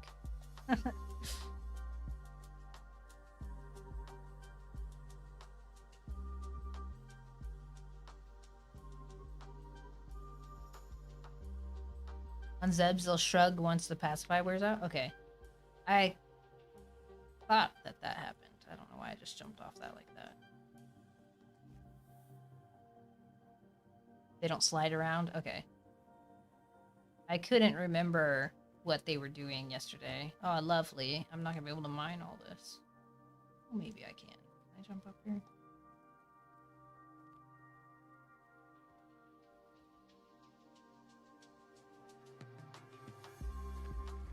We'll see.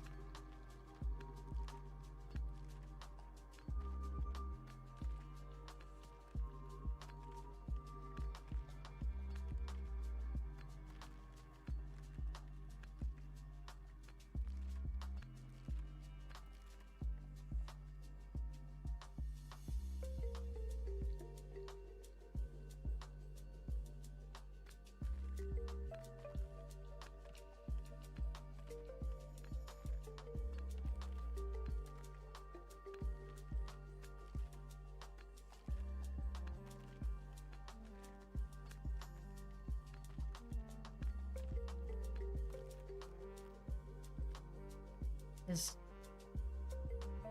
there only 2 on that one?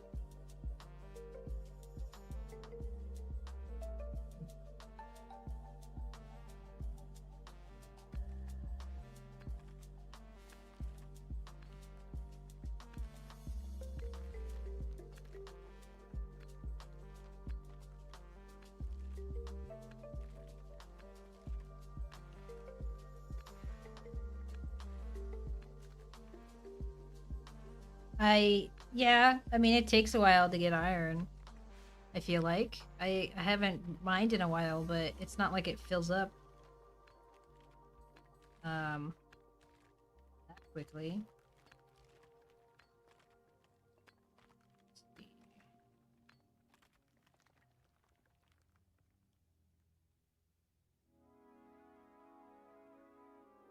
Okay. It does take a while to fill up your bar, right? Sometimes you get a lot, but most of the time it's not that much.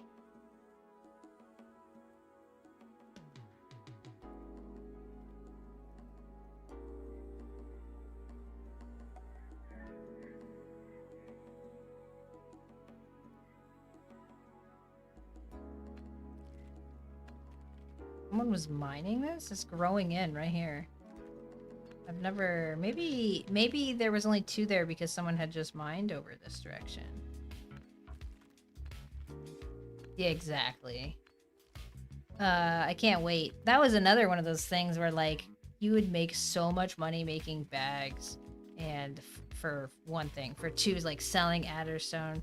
Can't wait to have, like, stuff like that in this game. Where, just, like, the economy, you know? Oh, you want to be a miner? Well, you probably want this better pick. Like, can I mine this? Or do I have to wait for it to grow all the way in? By the way, does anybody know? If I mine this right now, is it only like the second phase of it?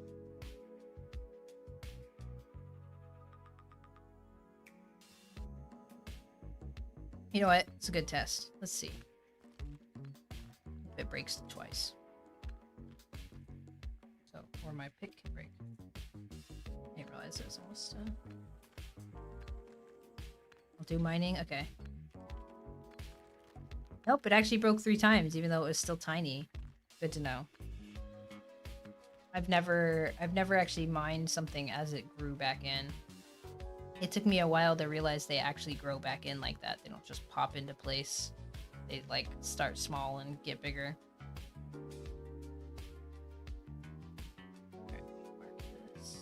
Oh, there's a person right here.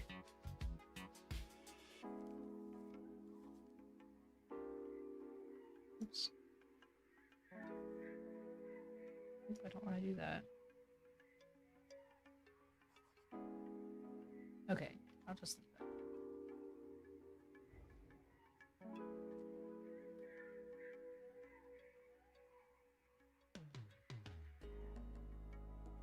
So far?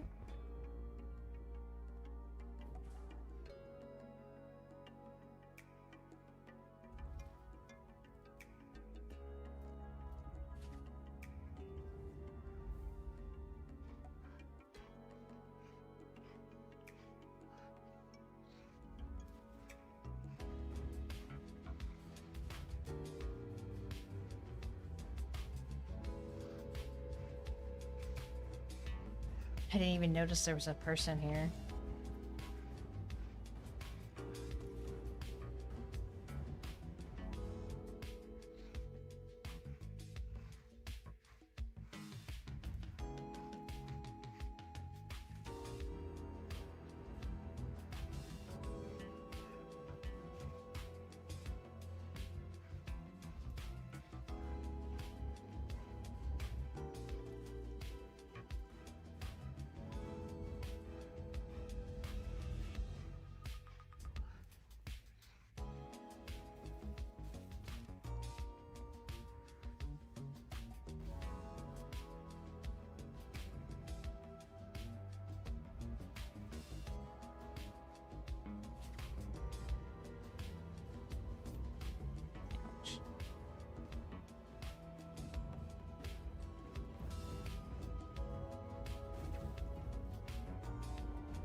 Do bears still get stuck in place? I'm not sure. I honestly haven't been killing them very much lately. But I would think so. Maybe. Possibly.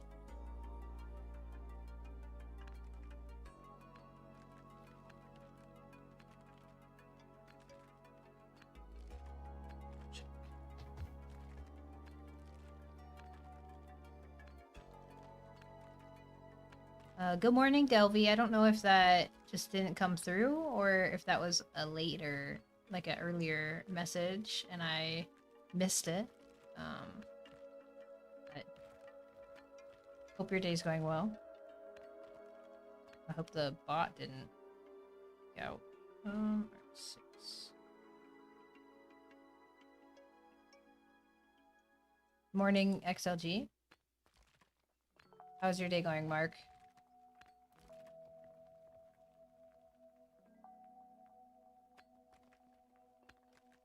By the way, Mark, I actually like logged into Deadlock last night and I was looking at the tutorial on all the different characters and stuff. Not bad, just catching up on work. It was a bit ago, but I got on late too. Okay. Okay.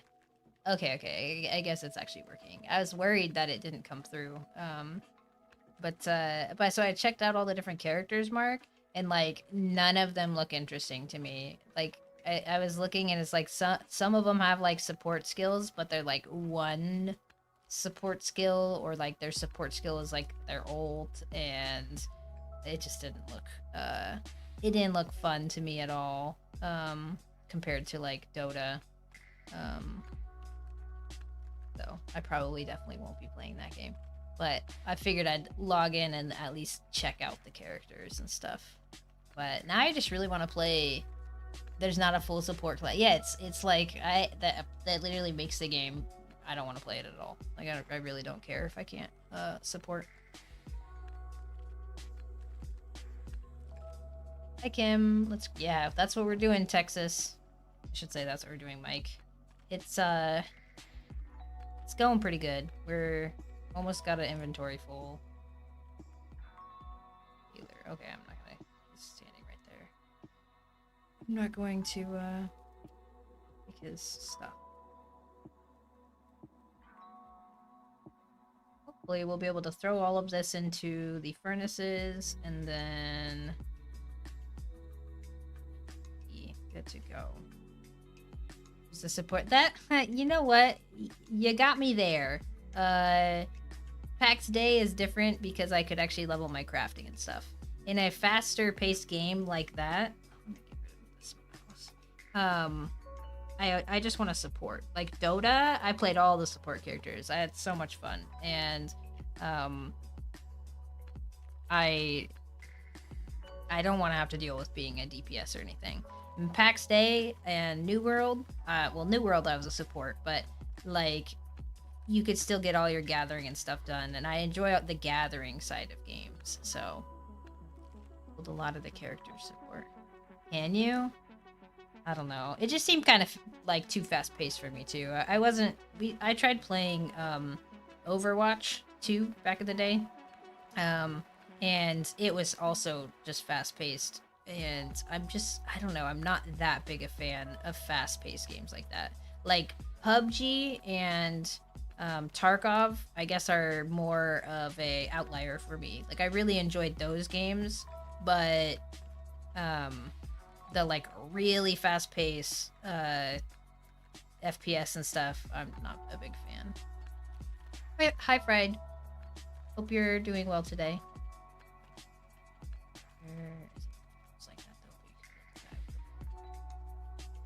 Yeah, it seems like you could definitely do that.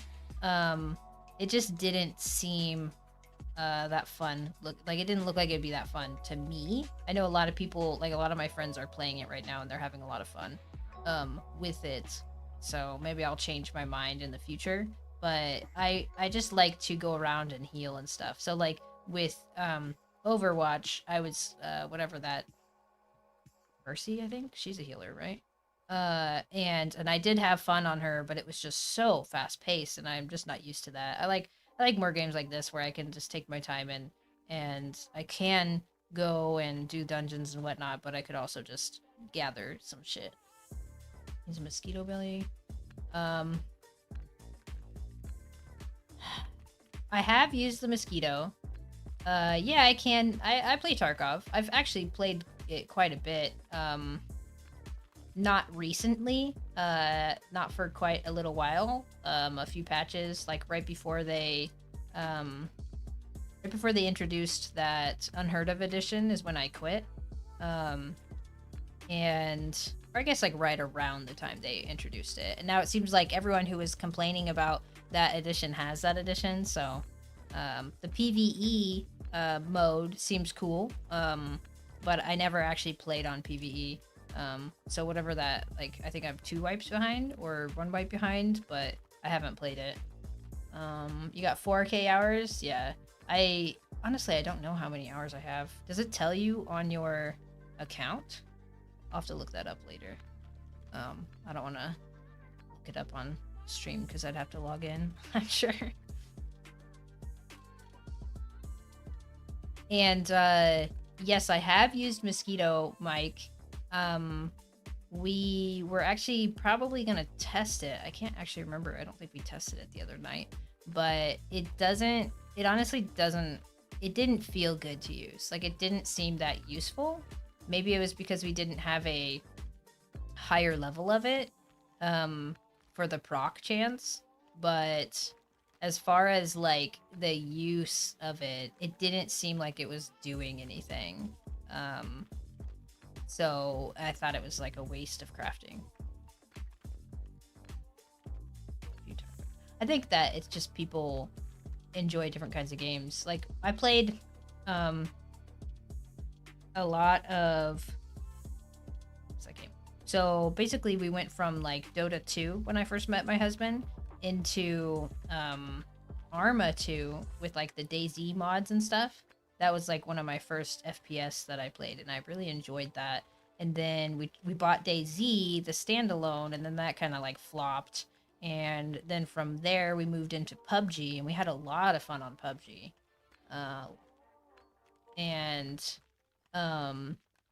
That was really fun.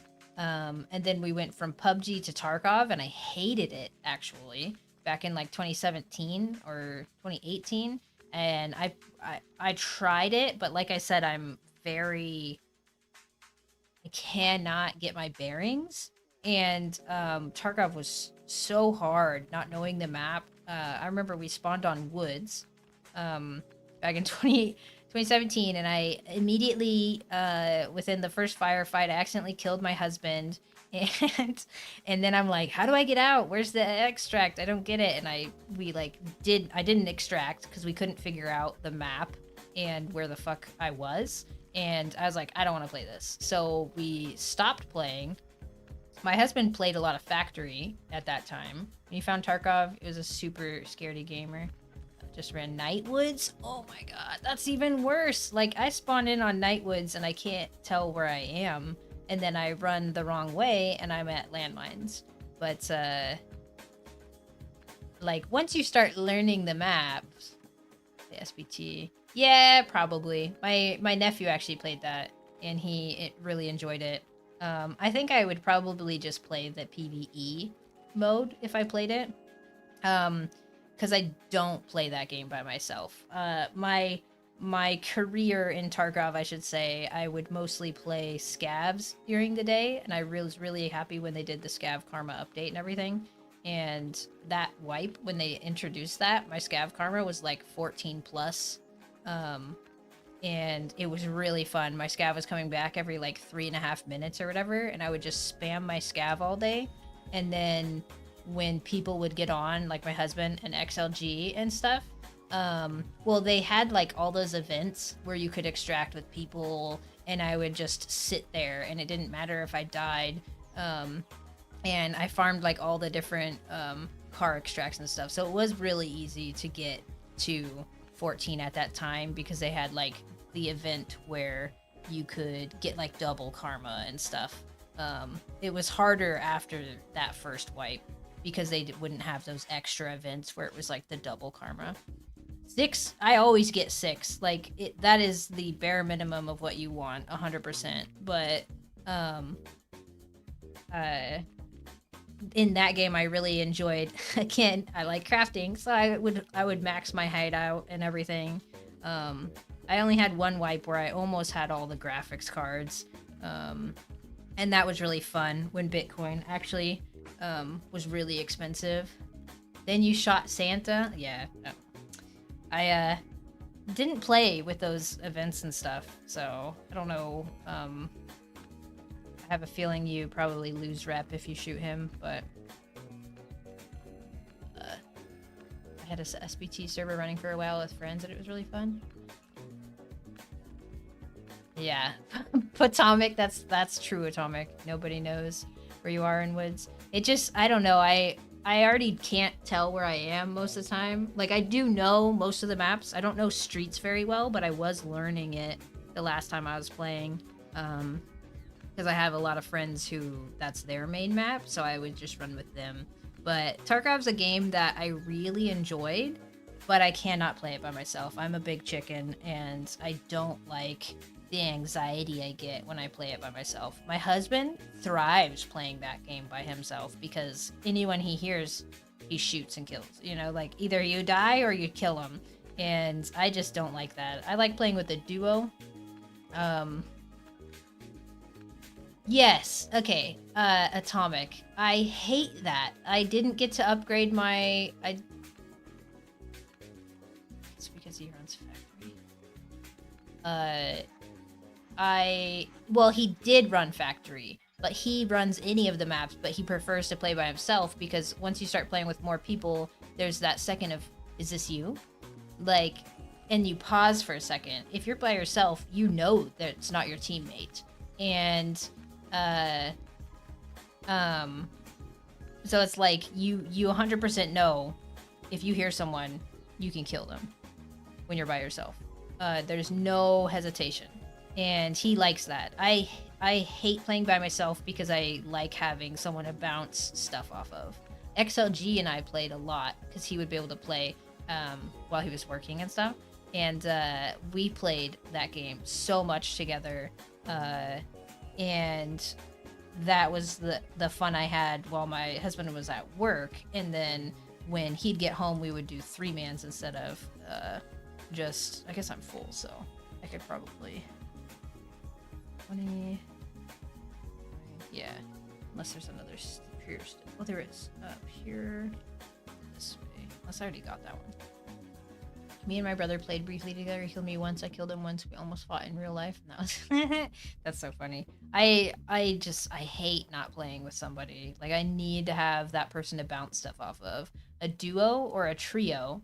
I have a couple friends that I would play with. So, like, a duo or a trio was great. Once you start getting into 4 or 5, I feel like it's too much. Like, our groups always ended up either someone would, you know, kill someone, and it wouldn't be me, per se. Like, I would be the one who would get killed, usually, because they wouldn't hear me over everyone else saying, this is me, here I am, and then I would hesitate because I'm like, hey, that's me, when they're shooting me. And so I don't know. I think a duo or a trio in that game is like where it's at. You 100% like can get really close with your duo partner, and you kind of like know your guys' call outs and stuff. Not saying that my call outs were that good. You could ask Mark about that because my call outs are usually not that good. But we at least knew the map, you know, unless it was streets. Because I'm not good with streets, but I didn't like that they changed the needing to go to labs for those couple pieces of stuff in the I think I might drop, maybe I'll drop the plano, and then get these ones and those ones up there. The idea that everyone is an enemy, it makes it, yeah, exactly, Atomic. Let's see. On our SPT server, you ended up turning off friendly fire because of those exact reasons. Yeah. Well, because it just sucks. Like, it's fun to play that game with people, and like have fun. But it sucks when you have that, like, is this you? Like, and then, you know, if they're in a duo or whatever, they know where their team is better. Like, we're not the greatest at that game, obviously, but they're like, some of my friends are way better than others, and they're way better than me. So it's like, I always feel like I'm like the weakest link, but, you know, get me on a scav and I'll have like the highest karma, because I really enjoy that little karma grind, and then like leveling my hideout and stuff. So I would make a bunch of money on that game, but I wouldn't play my PMC by myself.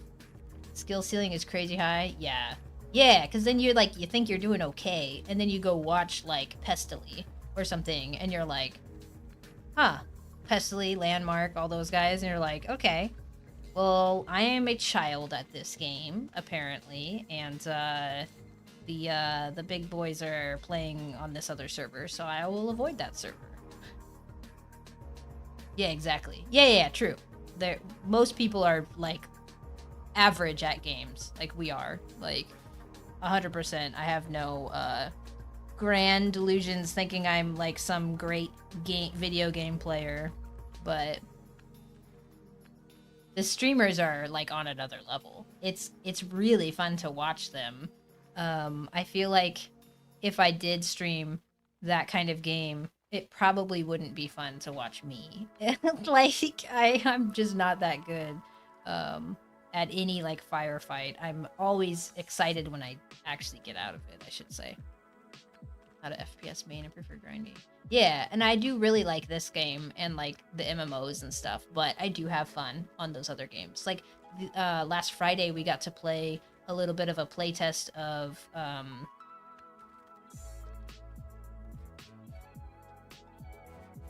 Seekers of Skyvale, and that game is a bit like League of Legends and Dark and Darker / Tarkov, you know, like where you have to extract out of the map and stuff.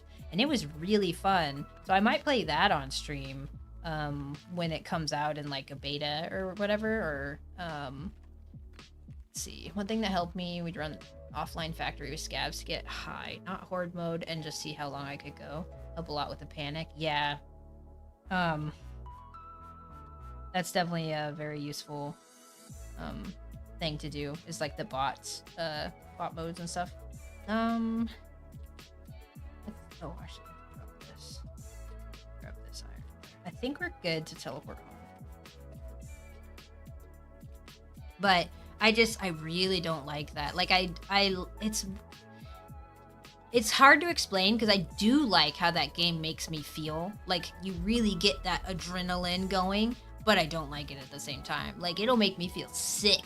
Like if I am playing by myself, I get really anxious and I don't like it. And the helps a lot with anxiety. Yeah, exactly, Taco. Like, but I do have a lot of fun. But usually, my teammates are the ones who push in, and they're like, because they're usually good. But when they die, then I just feel like an asshole that I didn't push in with them. Or, you know, I'm trying to get into position and I'm not quite ready yet, and they just push in, or they get pushed, you know, whatever. And they die, and then I'm like, well, anyways, like, I may kill the person that got them, but the majority of the time I kind of just back out of the situation because we don't know how many people there are and stuff. Yeah, I am a support. 100% I'm a support in every game I play. And, like, it's easy to play a little too passively in that game, I guess, with my kind of play style, and I don't know if that's as helpful when the people that I play with are not like that. They're very much, I'm gonna get in there. Like XLG gets in there. My husband, 100%, he's pushing, he's getting in there. A couple of my other friends are the same way, and I just feel bad because I'll always be like lagging behind, and I'm like, okay, well now I'm not in a good position to push in because they clearly know that there's more people here and stuff. Yeah, you do need chads, and a lot of my friends are chads, and it just, you know, with that game, so you could get hit in the armpit and just get one tapped, and so it's interesting, I guess. I don't know. Spend a whole day and make you feel like you accomplished nothing. Yeah, Taco. Yeah, that's another one of those things where it sucks, because like at least in a game like this, like, okay, I just spent a few hours mining or whatever, and I feel like I have progress and I didn't lose my stuff. Even if I had gone to the PvP zone and I lost my stuff, I still would be able to be like, all right, well, that was a little setback, not like oh, well, now I have nothing and I can't even queue in. So listen to Tarkov pods. I don't know, because I've been seeing a lot of posts where people are just complaining about the cheaters and stuff still, and the cheating in that game is pretty ridiculous. So I hope that they could fix that sometime. It's a constant, yeah, in every single game. Like if it's a game like that, there's gonna be cheaters, which sucks. All right, let's see. Actually, I need to do this. Smelt my steel later because I'm gonna need.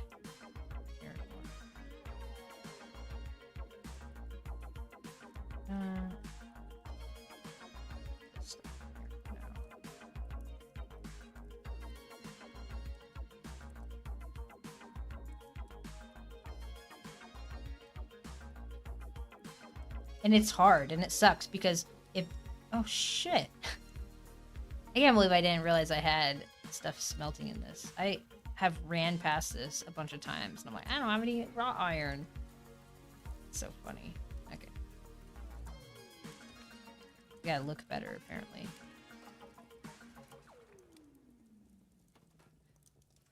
I think I set that up on stream the other day. Just whatever I had left. And I completely forgot about it. It's probably been sitting in there for like a week. Alright, we're gonna get just a ton of raw. Look at that, there's even more here.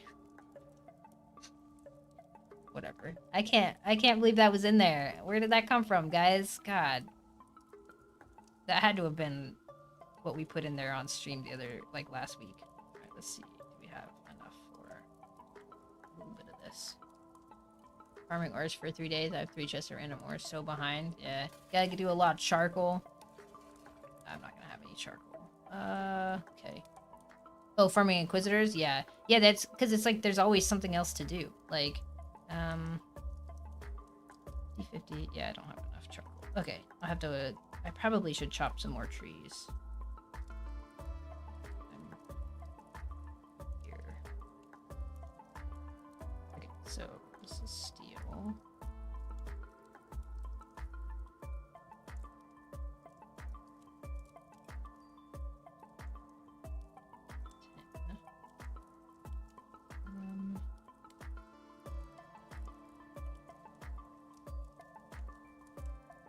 Well, that's actually exciting because I don't have that much time. Nah, I should probably chop more trees.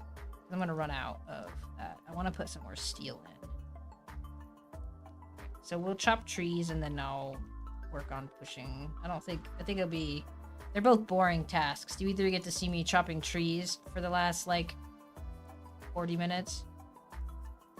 Yeah. Or you get to see me, crafting. Alright, so boiled leather.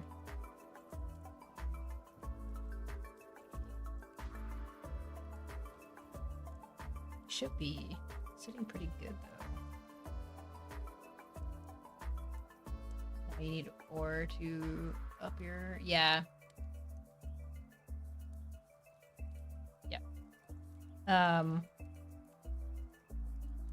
Yeah, there's always something else to farm, to be honest, like you said. Like, it feels like you lag behind and like, you're like, okay, I don't want to do that today. I just spent all yesterday gathering flax. Like, I don't want to touch flax at all today, kind of thing.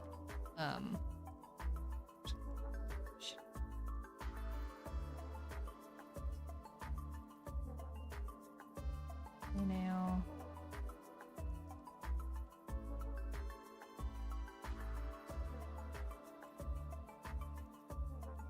I need to actually put my...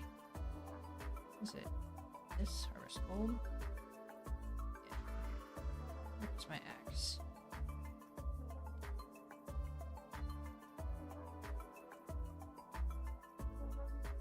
I need to drop these in the same spot every time. Okay, my axe, and then need this and this. Okay. Which when you realize the scope of the grind is a bit overwhelming. Yeah, exactly, Atomic. I think that's the way to do it. Just do, like, a couple things. And then you can also just be like, today I'm going to push, you know, my armor smithing or something. So then You astound me, my friend. Thank you for the follow. Then you just focusing, but also taking note of what else you need, I would say, is very important. Because if you run by something that you still need to gather, like if you run by flax just because you're only gathering wood at that point, like you're kind of setting yourself up a little bit worse than if you just gathered a little bit of flax and had like 1 stack or 2 stacks of flax and then the rest of it in wood. That's why I keep killing these guys, because it's not much, but it's 3 deer every however many minutes while I'm chopping wood. And there's a little bit of onions here, which I hadn't picked up in a while, and I ran out of onions, so now I do need to pick these up. I have figured out your resource runs. Make hide run, grab.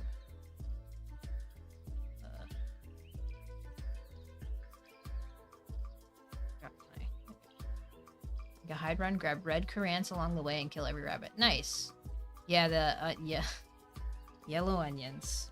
I used to joke because I was hoping that you could switch yellow and red, but like now that I know that red is not worth it, like I feel like I don't even see them. Like they're just gone. I don't like I'm just blind to them. 100%. I don't even look. They Stay are a while worthless. and listen. 100%. Don't. Thank you for the follow. Captain. There's no craft for red onion, so just drop them all on the ground. Save yourself some storage space. Yellow onion is the only onion you need. Sorry, you don't need red. Stay hill. So is that supposed to be like Captain Stability, but it's Hillbilly? A little play on words there. Or are you Captain Stab Hillbilly?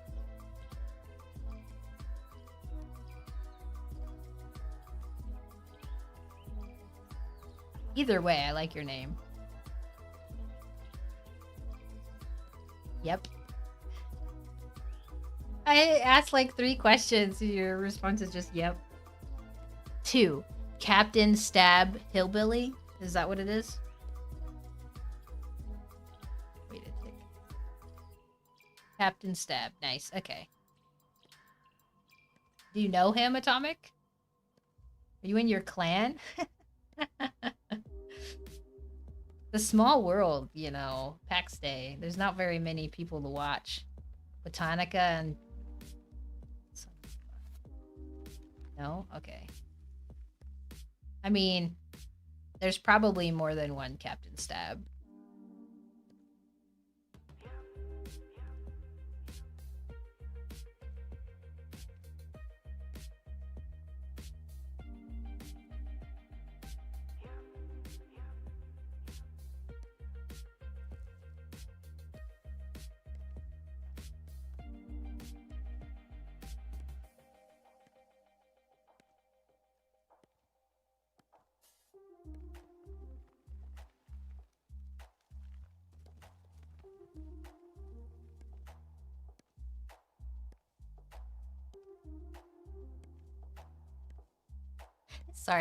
Sorry. I just try and make sure that I'm saying everyone's names right if I can, because it's always nice to not mispronounce your name.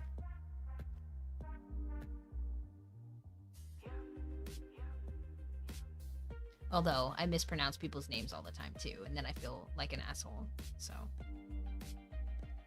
some other server cluster they cried in this game. Yeah, and this is only like. This is like a fraction of what I hope it will be like in the future. I want it to get more advanced. I want to be like, I really hope the crafting goes like super in depth. Or like we were talking about it a little while ago on stream. But it would be so cool if you could put like, yeah, this is a like you only need rawhide for this, but if you put in boiled leather, it would have higher stats and all this kind of stuff. So just to be able to use different resources on crafts, like higher tiers, you have to use at least a base tier of whatever the item is, but then it kind of branches out from there. I think that would be amazing. I have no idea if they have any intentions of doing it like that, but if they did, it would make it feel a lot more full, and you could really customize and specialize in your crafting to make a name for yourself, I guess, in like the economy and stuff, because you could be like, hey, this item that you're making is more reduced cast speed or something, you know, like stuff like that, where you could really just like specialize. I think would be awesome. like to see them rework the magic a little bit. Maybe have a book to pick skills out of instead of trying everything with the armor. So for this game is it took me so hard. Yeah, exactly, Atomic. Same. Like there's obviously it's very early access. There's a lot of stuff that will be changed. I hope the game feels like this, but just so much more smooth once it actually launches. They have really high hopes for the game, and they have like a lot of stuff they have planned. So I'm hoping included in those plans are like some really big overhauls on their crafting system and stuff. Played Eve for like a year back in the day. Okay. I hope they have lots of different spells, like maybe a damage over time spell. Yeah, like they definitely have the basic down of like you get a fireball. They need to implement a bunch more spells.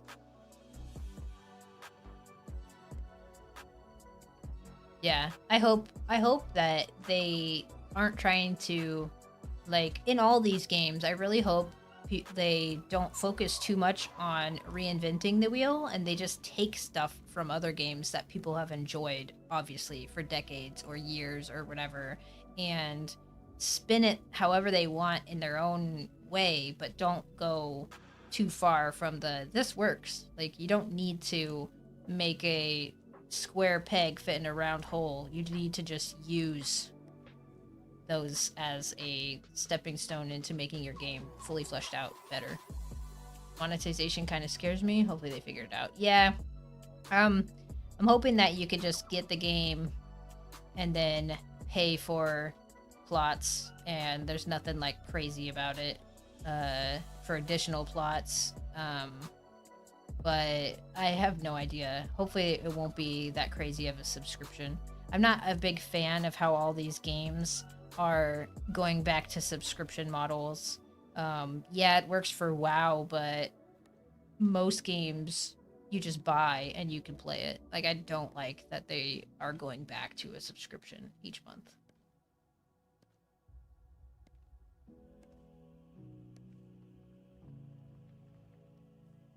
Yeah, exactly, Atomic.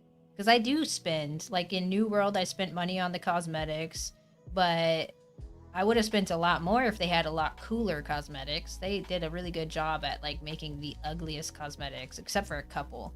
Like my avatar or whatever, that's actually one of the helmets from New World that I really enjoyed. My character with that helmet, so I bought that skin just for the helmet. And let's see, learn from Riot, def spend some on yeah, exactly. So it's like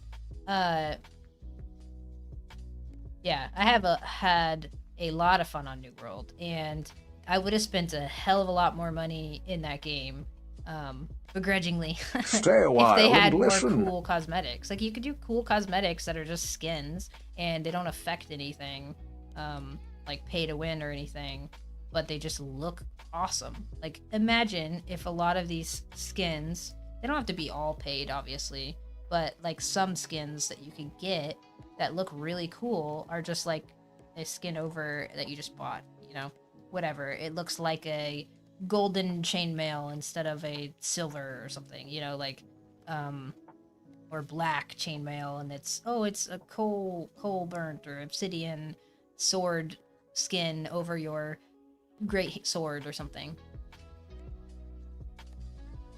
Yeah, I loved New World, and I'm really sad that it kind of has died out. I have no desire to play it right now, but I've sunk a lot of time in there. Pax Dei, everyone's so gray. Yeah, exactly. Like, let me buy dyes, and like it took a while for New World to figure that out too, where it doesn't dye the item, it dyes like the slot.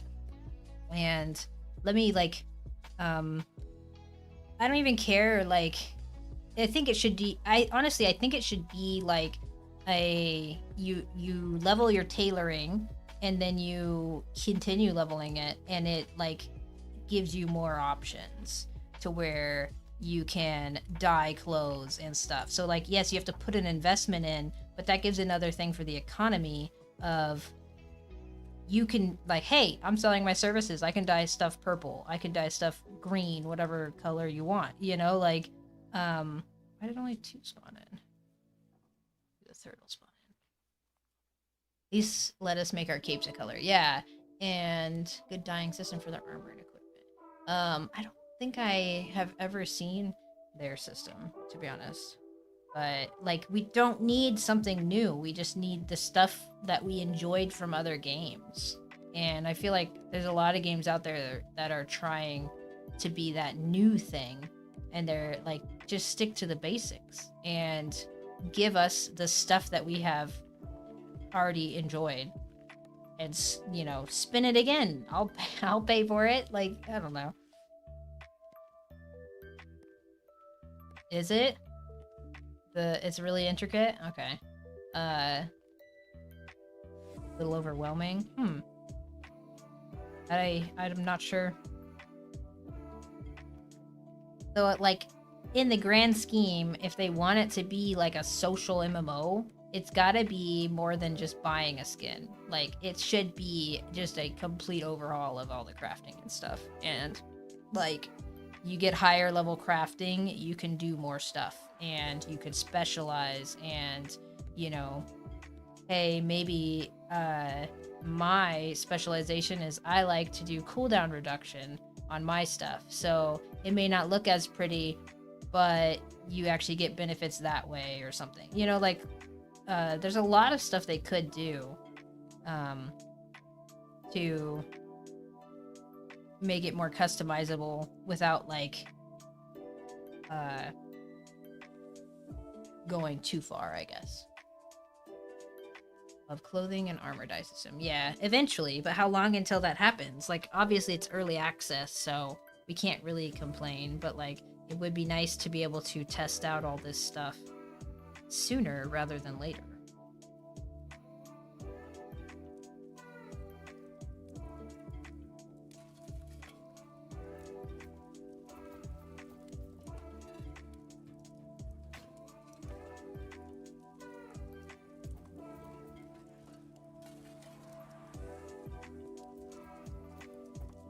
Yeah, exactly. It's my money and I want it now. You know, those JG Wentworth commercials. That's us. That's all of us. It's my game and I want it now.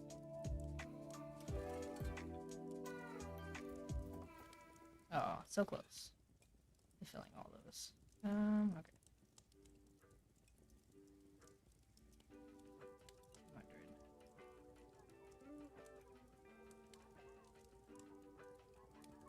Okay. Which, I mean, I don't mind waiting either, but it would be nice, like, to have something new to play with after a couple months.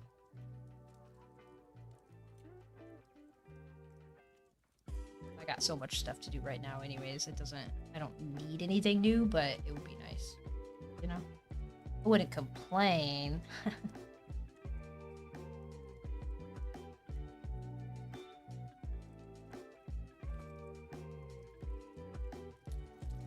Alright, let's see. They did want to have the armors and clothing looking more realistic and closer to actual armor from the 1100s to 1300s AD. Has there been any inkling to 1.0 right release? I'm sure this question has been asked. I don't know. Like, when they launched, do you mean like 1.0, the official actual game, or do you mean their patch that they're working on? Either way, like, when they launched early access, they said it's a year and of early access, at least a year. And the information we've gotten about this patch that should be a actual content patch has just been well, it's going to be in the fall, and the fall is very broad, so nobody really knows when it will launch, but hopefully soon. Like, it's getting fall-y, but we don't know, to be honest. Anyone who says they have a date, unless they've been told by the devs and have been given the okay to say that date, I wouldn't hold your breath on it, because the devs can also, like, things can get delayed, But nobody knows. Like, the only people who know are the devs, and I don't think they've communicated anywhere exactly when that date is yet.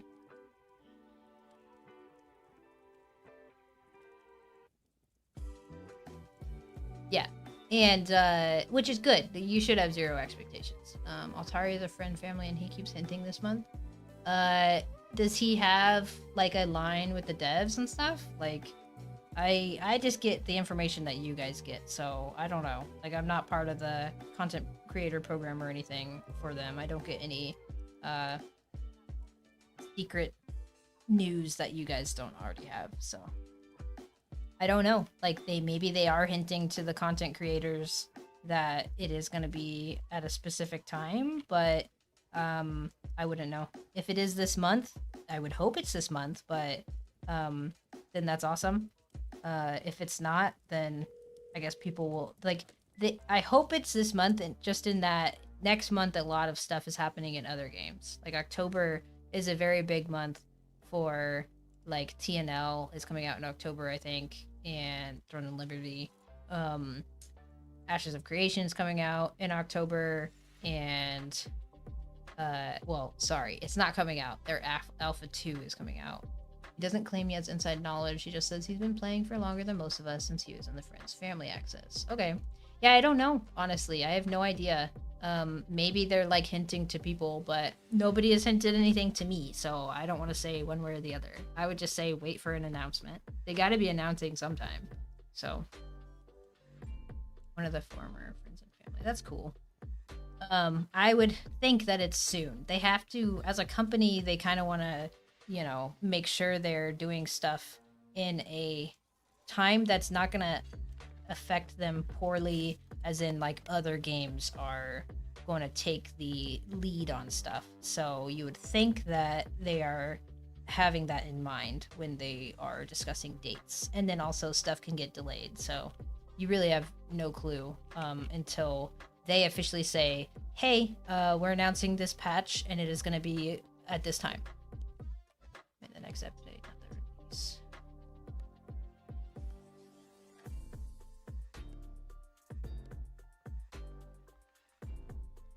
But yeah, the official release, they had said that it's gonna be at least a year of early access. So I wouldn't think it's gonna release until next year.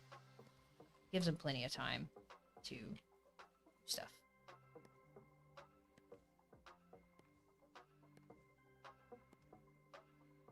Yeah, I'm really excited for the update. I hope that it's all we're hoping for, I should say. And then some.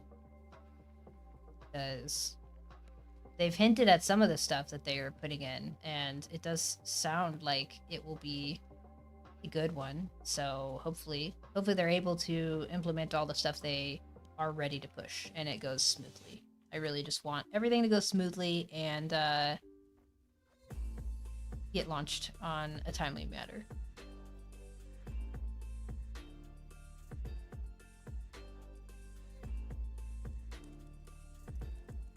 Everything on their roadmap currently. It's cool.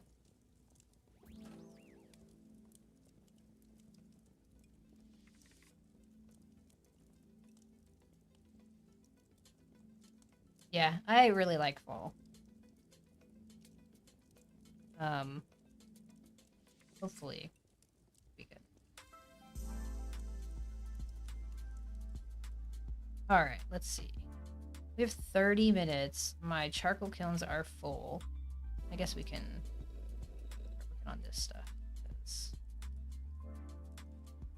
gonna be a bunch of running back and forth for water.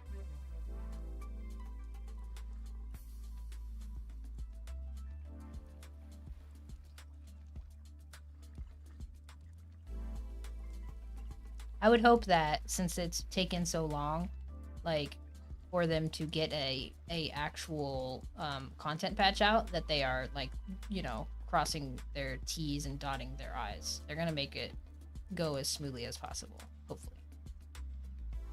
East.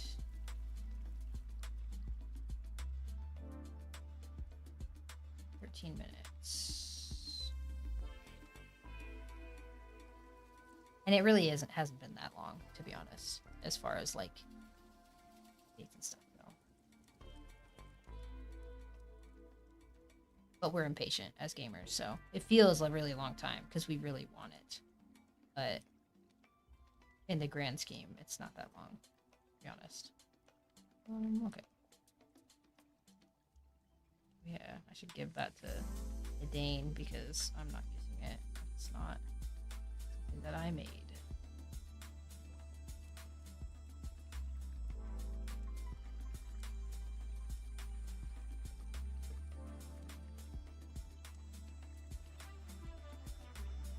Green crash down bad.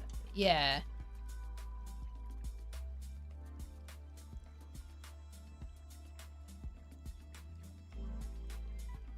What's the difference for the Unreal Engine update, Pete? If it requires a wipe, I would think that they would probably be trying to push that back as long as possible so that people aren't having to wipe too soon.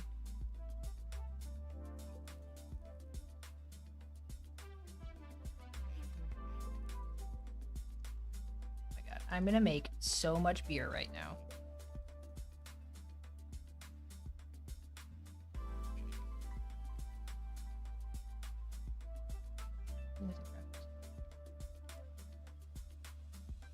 Yeah. I don't know. I feel like they'll figure it out if they are competent, I guess. We'll just craft some.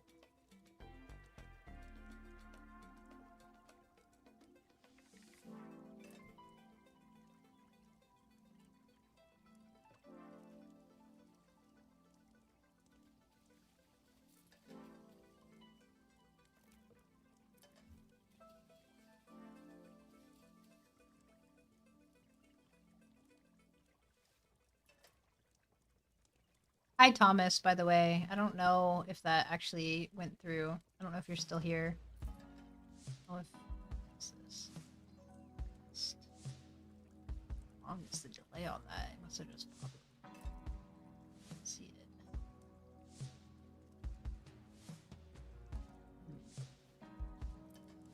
Oh, maybe it's just not coming through. Oh, there it is. That's really long. Got a 30-second delay from when it texts come from there. Okay, that sucks. Let's see. I lean towards the they are coming. Yeah, I do too. I definitely think that they'll be fine. They are just waiting for the proper timing and stuff. He was running on Unreal.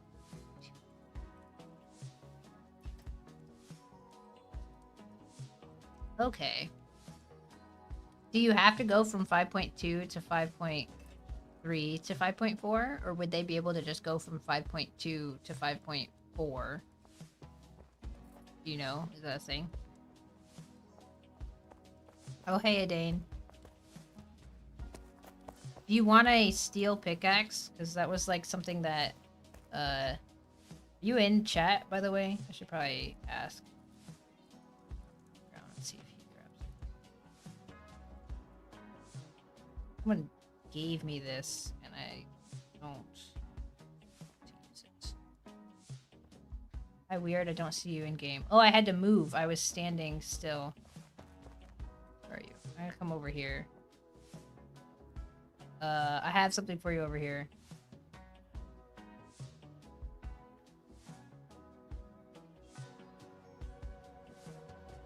Because I didn't craft that, so you can have it.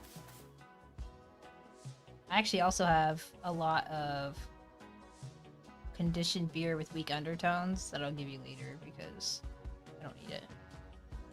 Yeah, no problem. I can't make that yet, but someone handed me that a while back, and it ran off, and I felt bad leaving it on the ground, but I don't know if you can leapfrog over. It's 5.2 right now. Okay.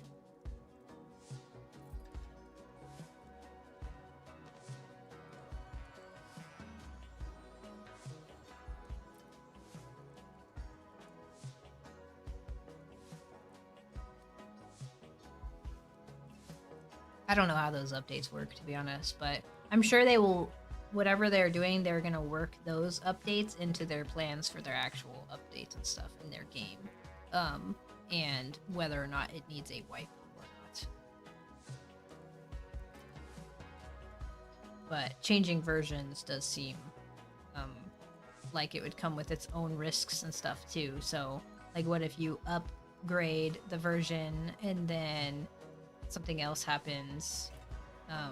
So like I would think that yeah, pretty much atomic. It takes so long to craft yourself arrows. You have to do like so many different crafts. I guess it's only like 3, but it's annoying to have to do every single craft, and they're all so slow.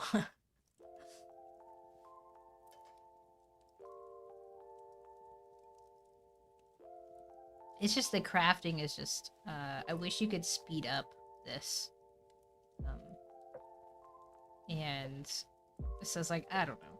Hopefully they will adjust the crafting and stuff. I don't mind the crafting. Like, I really don't mind having to grind so much items and stuff for crafting. It's just annoying that, okay, now I just spent 2 hours grinding that out. Now I gotta spend, like, 2 hours walking back and forth between benches to like actually use the items I made.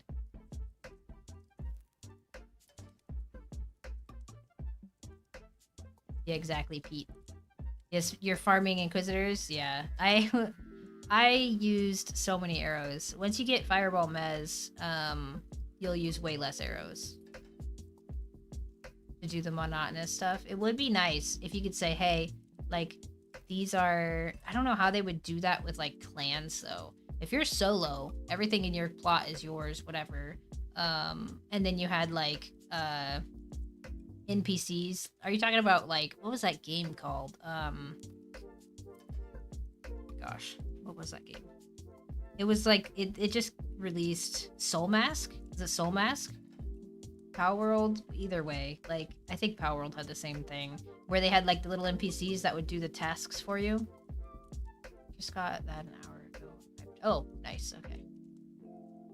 Made a bazillion wrought iron arrows. Yeah. I made a bunch of wrought iron arrows too. I still have a bunch of arrowheads. I could make more. I just have been lazy. I probably should make more because I'm actually almost out. But Soul Mask. Yeah, that's the one that... It was Soul Mask. It was Soul Mask. But they have, like, the... You can set your NPCs and stuff to do that. And I was like, yeah, that's cool. And it just makes you... it's also like... it's like V Rising, where you have your servants, and they can do stuff for you as well. I like that idea, but that way you don't have to do everything yourself. Your crew tribe, yeah, to do tests. V Rising, I enjoyed V Rising. We played it a little when it first came out, and then everyone kind of just dropped off. And then we played it again when they did a... I don't know what they just did. They just did some other, like, new release or whatever, and it was a lot of fun.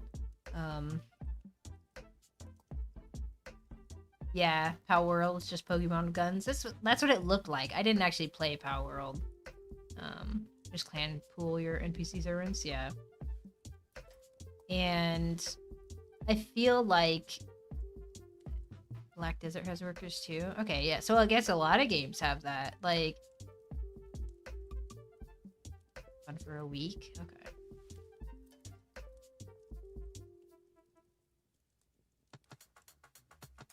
V Rising is really fun. And that's another one of those games where you could do some really cool builds and stuff. Athreus and... Mep, did you ever play? Are you still here, Mep? Did you ever play V Rising? I can't remember if you played with us. But, like, Athreus, he's one of my clanmates in here. And he's done a little bit of building here, but Mep has done most of the building here. But he did a lot of building on V Rising, and he made some really cool looking castle and stuff on our little PvE server. Thralls, very cool. Yeah, so I think it's just people don't want to do everything themselves. So, like, you take the time to set up the NPC and whatever, and it's fine. Like, it can do that. And I don't think that's a very new... That's, like, not a new concept either. But like you want to be able to it helps. Yeah, it just reduces the grind, like you said. And in all the games that I've played, I don't think there has been a system like that, except for V Rising. But I honestly didn't play it too much. But I was one of the people who would set the servers out and stuff to go gather stuff. That's a little different though, because it's like they can't like craft and stuff for you. But I don't know. There's so many games out there that have all these cool little systems. Excuse me. And like they could just take like, oh, I want, take that page and take that page, and then they could make their own book. Like, I would hope that that's what they're doing. But like, I don't know. I worry that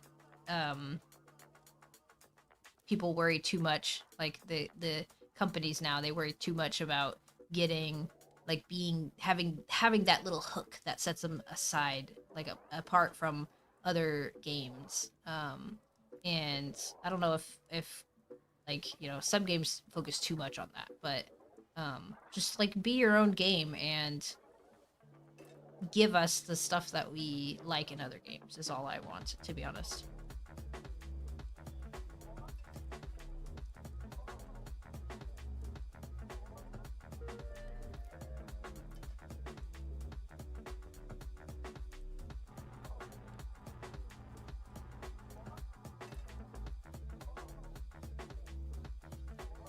Yeah, Pyron. That's another thing. Like, kind of like Star Citizen, where they're like, oh, well, we're gonna do this, and then we're gonna do that, and then it's still not released, and but it's like a pretty, playable game. My husband plays Star Citizen, and it's like, it's fun. I have that game. I played it a little bit, but you're never, if you keep looking at the candy shop after you already have made your selection and you're out the door but you keep looking back, you're never gonna get anywhere.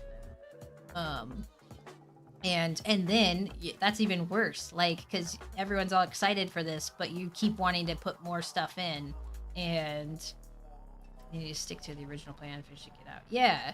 And because exactly, they're just trying to get more, I guess. Yeah, they're just trying to get more. Like, you can have what you have and you can add that stuff in later if it's really that big a deal. Like, at least get like your base stuff done first. For Pax Day, for example, like, they need to redo their crafting. They need to put salvaging in. Like, these are things that are in a bunch of games that, they need to fix their chat thing. They're working on the chat. You need to have a friends list. Like, do the basic stuff first, and then you can start adding features and stuff once it gets, after launch, or once you get after, after you have all the base stuff. Like, they need to work on their combat. It's not fun to combat in this game. And they need to fix that. Like, they need to do all this stuff first, which is all the boring stuff that nobody wants to stick around for, in general. And when you do fix it, they're like, well, that should have been there. That should have been there from the start, And yeah, it should have, but it wasn't. And now it is. And we're still before the start right now, if you think about it. Like, we're in early access. So everything they do here is the boring stuff that needs to get done and make it more smooth and be a game that people will actually want to buy in a year when it's launched, When you try to appeal to too broad of an audience, you end up not appealing to any audience. Exactly. Because they're like, oh, whatever. Like, there's too much clutter at that point. If you're trying to add every single thing in, you need to, like, I guess you just need to, like, find your middle ground. Like, yes, we want these features, but not at the expense of making it a slog to get through anything,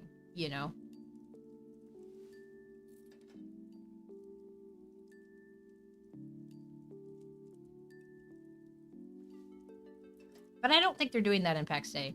I think they are focusing on the stuff that I mentioned. Like they've already like dropped some peeks of the new potions and stuff like that. So like clearly they're going back through and looking at their crafting. They're seeing our complaints, they're seeing our feedback, and they are actively working on changing it, you know? So I think they're on the right track. It's just taking longer, and they are a smaller company, so that's to be expected. Like, we're just, as a general, you know, gaming community, we're just impatient. Like, I can't wait to see what they can do in this year, and I hope that people will give them a chance to show us what they can do, you know? Yeah, Atomic. Well, they had it. You used to get Animal Hide a lot quicker in the early access, and then they messed something up, and it was like removed from the loot table or whatever. And so then they fixed it. And little stuff like that where they tweak stuff, like that should have been addressed a little bit quicker, but it got addressed, so it's whatever. Yeah, exactly. A small tweak, but they're listening, and they're actively listening to what you guys are F8ing and reporting on the forums and stuff. And so it's like, this stuff will get fleshed out with time. You just have to stick around and watch that happen, you know? But it's not like they're saying like, oh, it's a perfect game, you guys are in the wrong, you know? They are actively fixing stuff that people are reporting. So until that changes, like, you kind of just have to give them time to be able to fix stuff. So we'll see how it goes. But I'm not worried about them not finishing the game.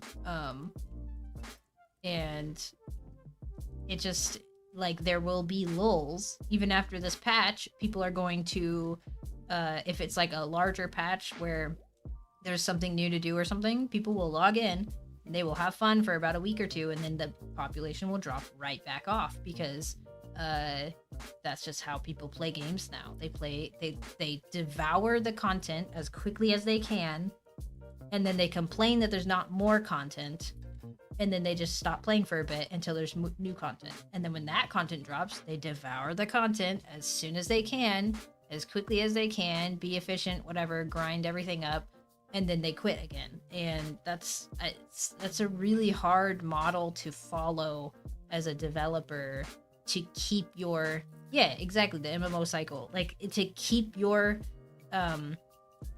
audience captivated is like impossible. Like, you cannot compete with that, in my opinion.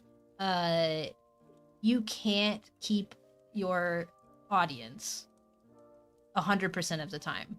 But if you keep producing stuff that they keep coming back for, maybe they'll keep their subscription for like WoW or whatever, you know? Like, they do their big updates, and they'll at least keep you on a little radar to themselves, because then they do come back and they enjoy it and they have fun, and oh, what's changed, and you know, and then they like leave again, and it's whatever, it's fine.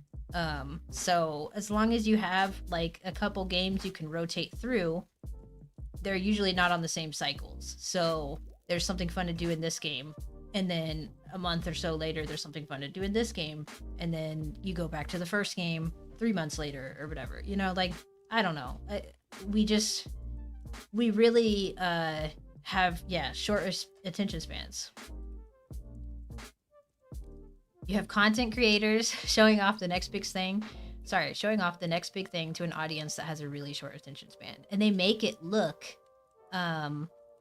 really cool too, because they have their little rose tinted glasses on too, because they're like, hell yeah, like, I'm bored of this game right now, so it's not seeming that fun to me.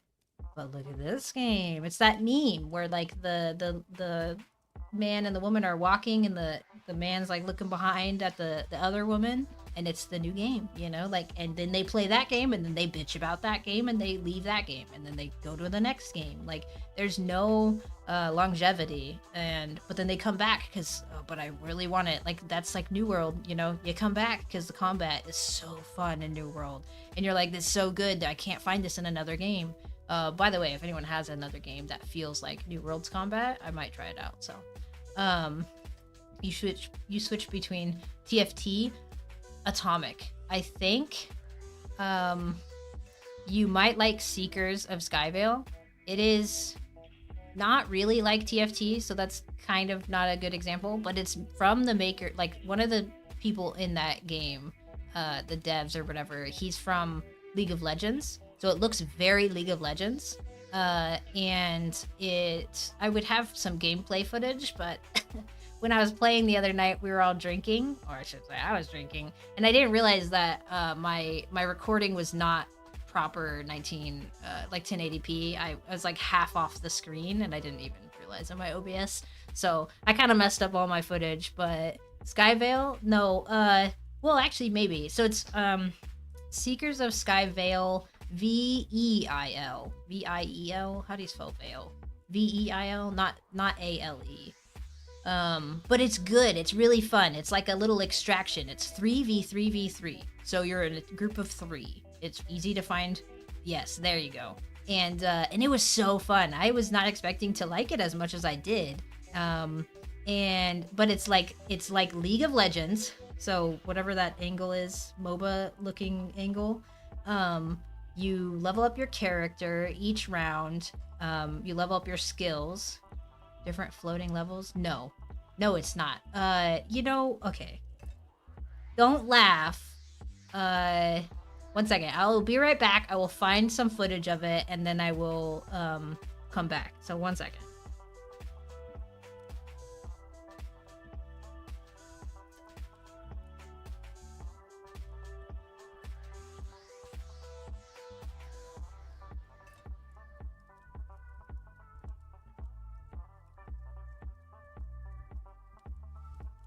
Recording. You should.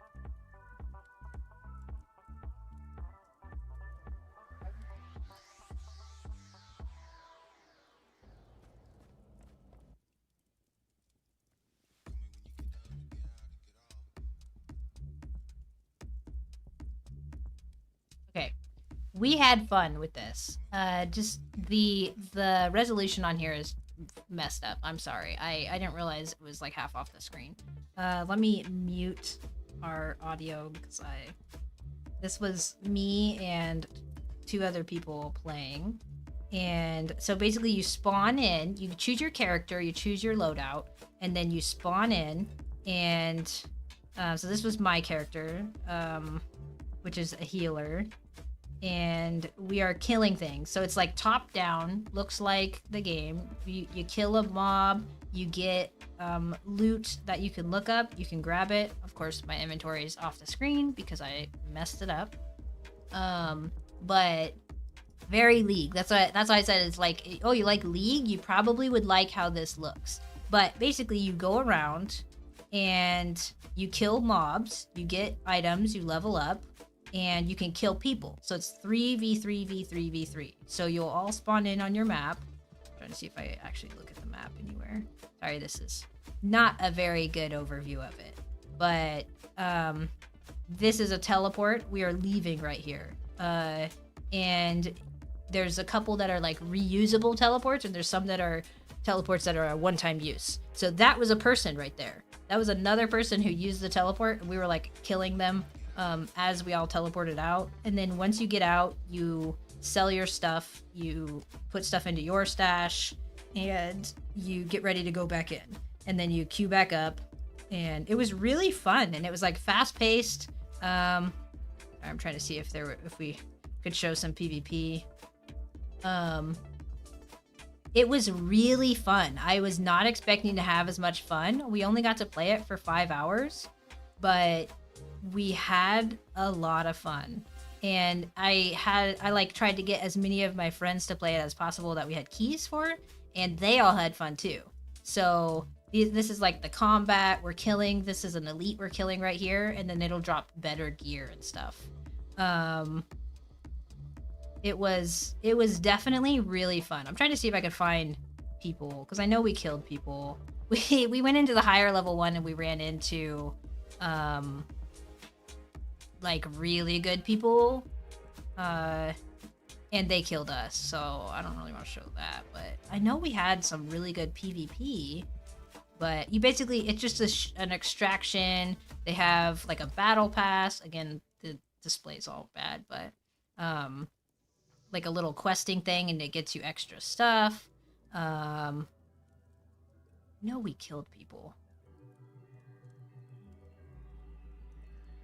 Maybe I didn't get anything good at that. There, that was when we died. So, oops. Let's see. This is where we die.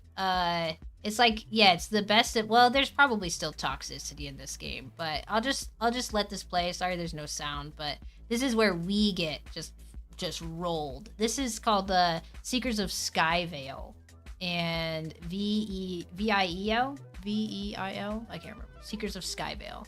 And it was really fun. We played it. We're about to die here. And sorry, it looks better when the whole screen is actually the game. But I messed up. Let's see, 30 seconds. Yeah. So this is where we ran into these guys. And this dude, apparently, this Crusher guy, he's played this game a lot through the alpha, and the alpha was like a persistent alpha, so all their characters and stuff saved. So they are like 3 times our level, and they know what the heck they were doing. This is our first play. We only got to play for 5 hours. I think this is about at the 4-hour mark, and so we're still learning. And these guys just come in and just destroy us. Like, this is our gear score. I'm almost 400. He's at like 800 something. But it was really fun. So I'll just show you us dying real quick, and then I'll go back to Pax Dei. Yeah, it's an extraction MOBA basically, and it was really fun. And I definitely will play it more when it comes out in beta and stuff. But I don't know like much about it at all. Anyways, I die there, but it was pretty fun to play, and I'll definitely be playing it more when it comes back out. But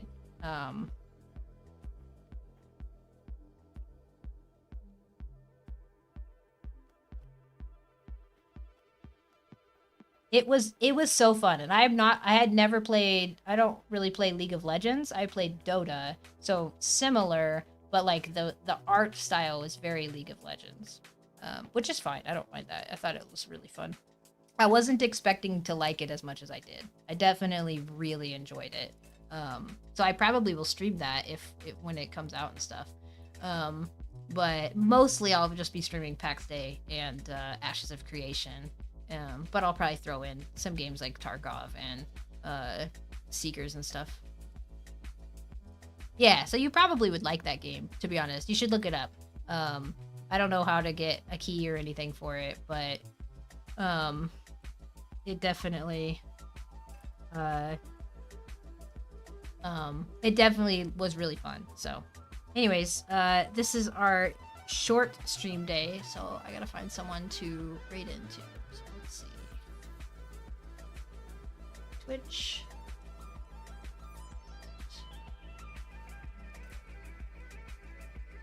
Because my kids get out of school early today, so who's streaming Pax Dei right now? English. Okay, we could go to Batza 80. I think he looks like he's doing a dungeon run, so that's fun. Batza 80. Stream into him. Read channel. Sorry, one second. I will read chat. Yeah, no problem. I hope you guys have a great day too. I'll be back tomorrow, and Batza 80. And we'll be doing a dungeon tomorrow, so I'm excited. It's gonna be a little more interesting of a stream tomorrow. Hopefully we won't die, but we'll definitely be farming tattered sigils and stuff. Hopefully you give this guy a follow and have some fun. It looks like they're in a dungeon, so hopefully he's talking and stuff. I don't know. I don't want to put it on the thing, but I think we've raided into him before, so he's playing. Looks like a fun little thing. It looks like he just started his stream, so hopefully he'll be on for a while. But anyways, I'll catch you guys tomorrow morning. Have a great one. We will raid in just a second, actually. Alright, 8 seconds. Have a good one, Jarvan. Thank you. and Atomic and Pete, everyone. I had a really great time chatting with you today. It really makes mining and stuff go a lot quicker when you have people to talk to, so thank you. And I really appreciate you guys. I hope you have a great day, and I'll see you tomorrow morning.